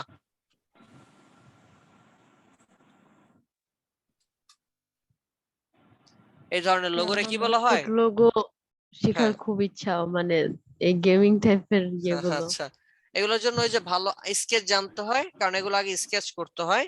স্কেচ করবার পরেই আমরা হচ্ছে কি বলে, হ্যাঁ, স্কেচ করতে হয়। সেই স্কেচ যদি আমরা ভালো করতে পারি তাহলে গ্রাফিক ট্যাব ইউজ করে দেন তার উপর করতে হয়।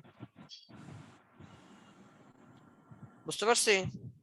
আর ওই ল্যাপটপের সাথে যে এক্সট্রা গ্রাফিকের প্যাড ইউজ করে, ওটা দিয়েও কি এই ধরনের আর্ট গুলো করা করা যায় যায়? করা যায়, তবে ওইটা কিসের উপর করে? আগে তো খাতায় স্কেচ করতে হয়, সেই স্কেচটাকে ছবি তুলে জি স্যার, হ্যাঁ গ্রাফিক ট্যাব বা আদার্স অন্য কোথাও নিয়ে সেখান থেকে করতে হয়, বুঝছেন? হ্যাঁ হ্যাঁ জি। আচ্ছা আচ্ছা ঠিক আছে। তো এই যে আমরা লোগুলো দেখলাম, নামগুলা মনে থাকবে তো নাকি? ইনশাল্লাহ। তার মানে 5টা টাইপের বাহিরেও এই যে আমি এগুলা বললাম, এগুলা কিন্তু ওই 5টা টাইপের মধ্যেই আর কি পড়ে, বাট এগুলো আর কি আরো আরো ভেঙে দিছি। হ্যাঁ, আচ্ছা যাই হোক, আপনাদের হোমওয়ার্ক একটু নোট করেন।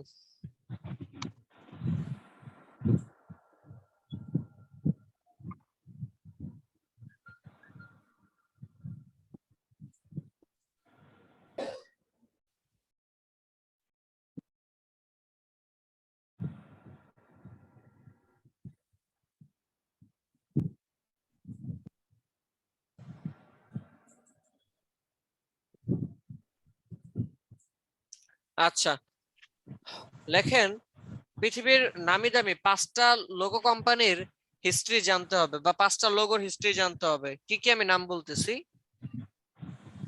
নাম্বার 1 অ্যাপেল, মানে আইফোন। আমি নেক্সট ক্লাস জিজ্ঞাসা করবো, এগুলো বলতে হবে। লিখছি আইফোন কোম্পানির কি বা অ্যাপেল কোম্পানি। এরপর 2 নাম্বার হচ্ছে নিক লোগো, নিক।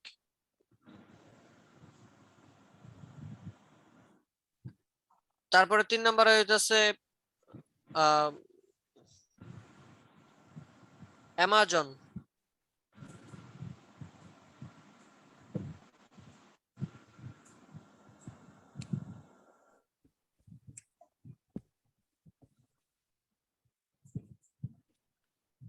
লিখছি। 4 নাম্বার লেখেন ভাস্কিন রবিন্স।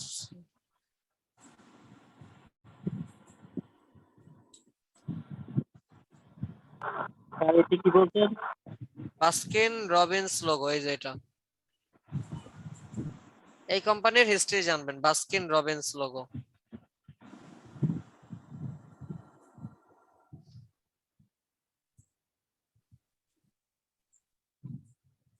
এরপরে এটার নাম আজকে ফার্স্ট টাইম শুনলাম, এটা কিসের কোম্পানি?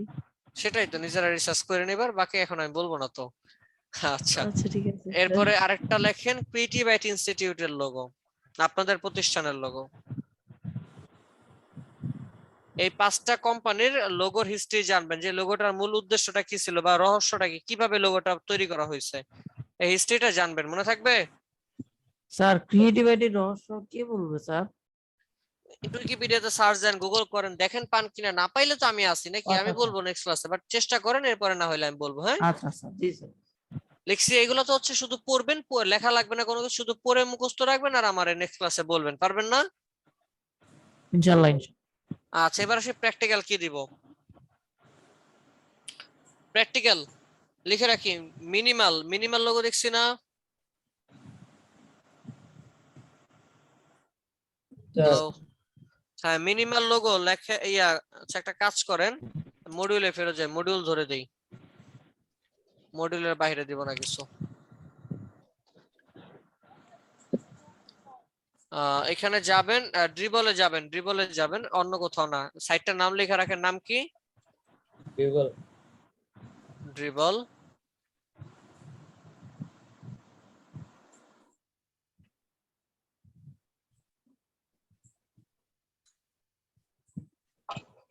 এই যে লোগো লিখে সার্চ দেওয়ার পরে অনেক লোগো আসছে না? জি আসছে? স্যার, জি স্যার। এখান থেকে যে লোগোগুলো দেখে আপনার কাছে মনে হয় আপনি পারবেন, এরকম 20টা লোগো করবেন, একদম হুবহু ট্রেস করবেন, একদম হুবহু লেখেন।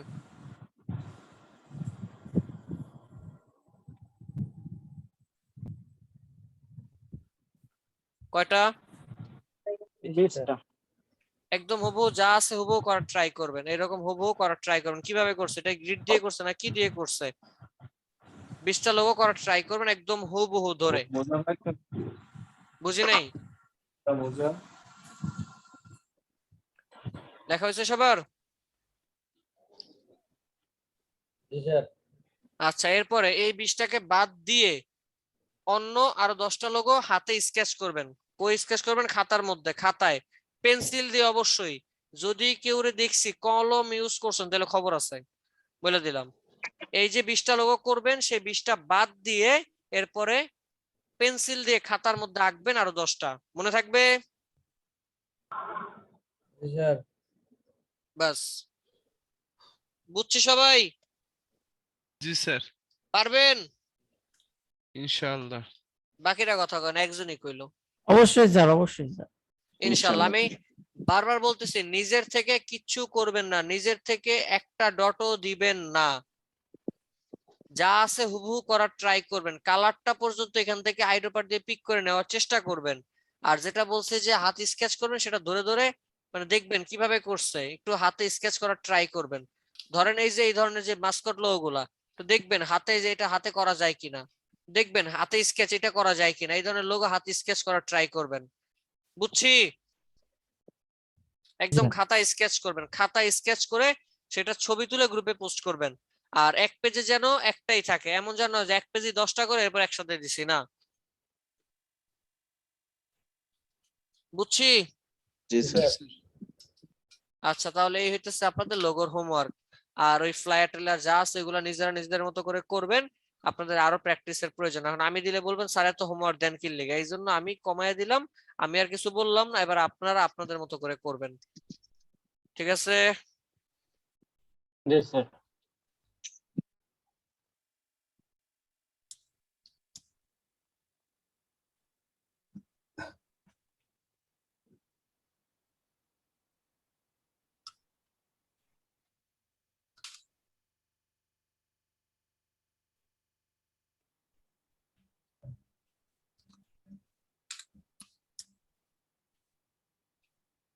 স্যার ক্রিয়েটিভ আইটি উইকিপিডিয়ায় রেকর্ডেড হয়েছে sir?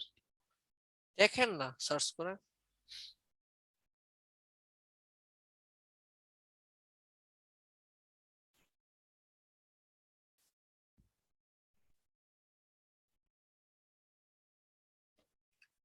Atikur Rahman, sir. Abir, yes sir. Alvi, yes sir. Nurun Nabi, KM Jamil, Mustafa, Anisur Rahman, Surai Arifin, Yes, sir. Nazmul Huda, yes sir. Abdul Halim, yes sir. Tarikul Islam, yes sir. Saiduzzaman, Saiduzzaman,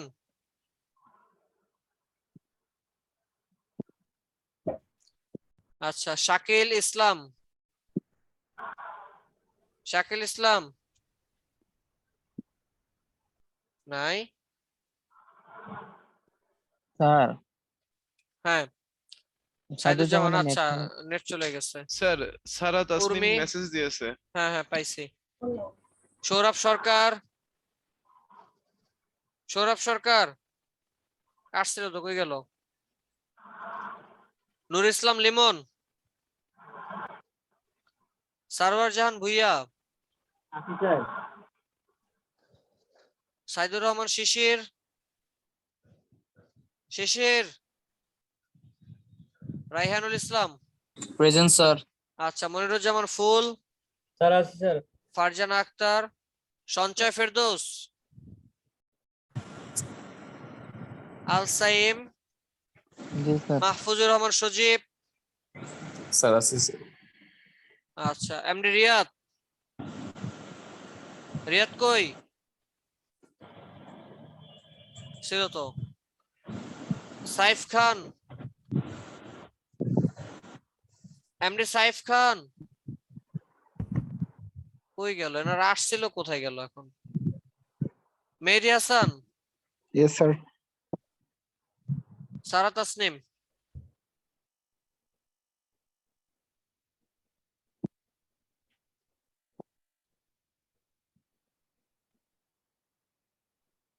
আচ্ছা ঠিক আছে, তাহলে আজকে আমি এখানেই রাখবো।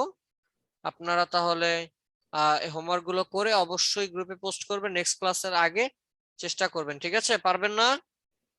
ইনশাআল্লাহ। ইনশাআল্লাহ করতে থাকেন, এরপরে তো বাকিটা আমি আছি ইনশাআল্লাহ, হেল্প করবো না, সমস্যা না, আগে করেন, ঠিক আছে? লোগোর sir. স্লাইডটা কি লাগবে? জি স্যার লাগবে। হ্যাঁ, দিলে তো সবই লাগবে। খালি কেমনে আমার কাছ থেকে নিতে পারেন শুধু সেই চিন্তা।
আচ্ছা ঠিক আছে, তাহলে আজকে ভালো থাকেন, সুস্থ থাকেন, দেখা হবে ইনশাআল্লাহ আবার নেক্সট ক্লাসে।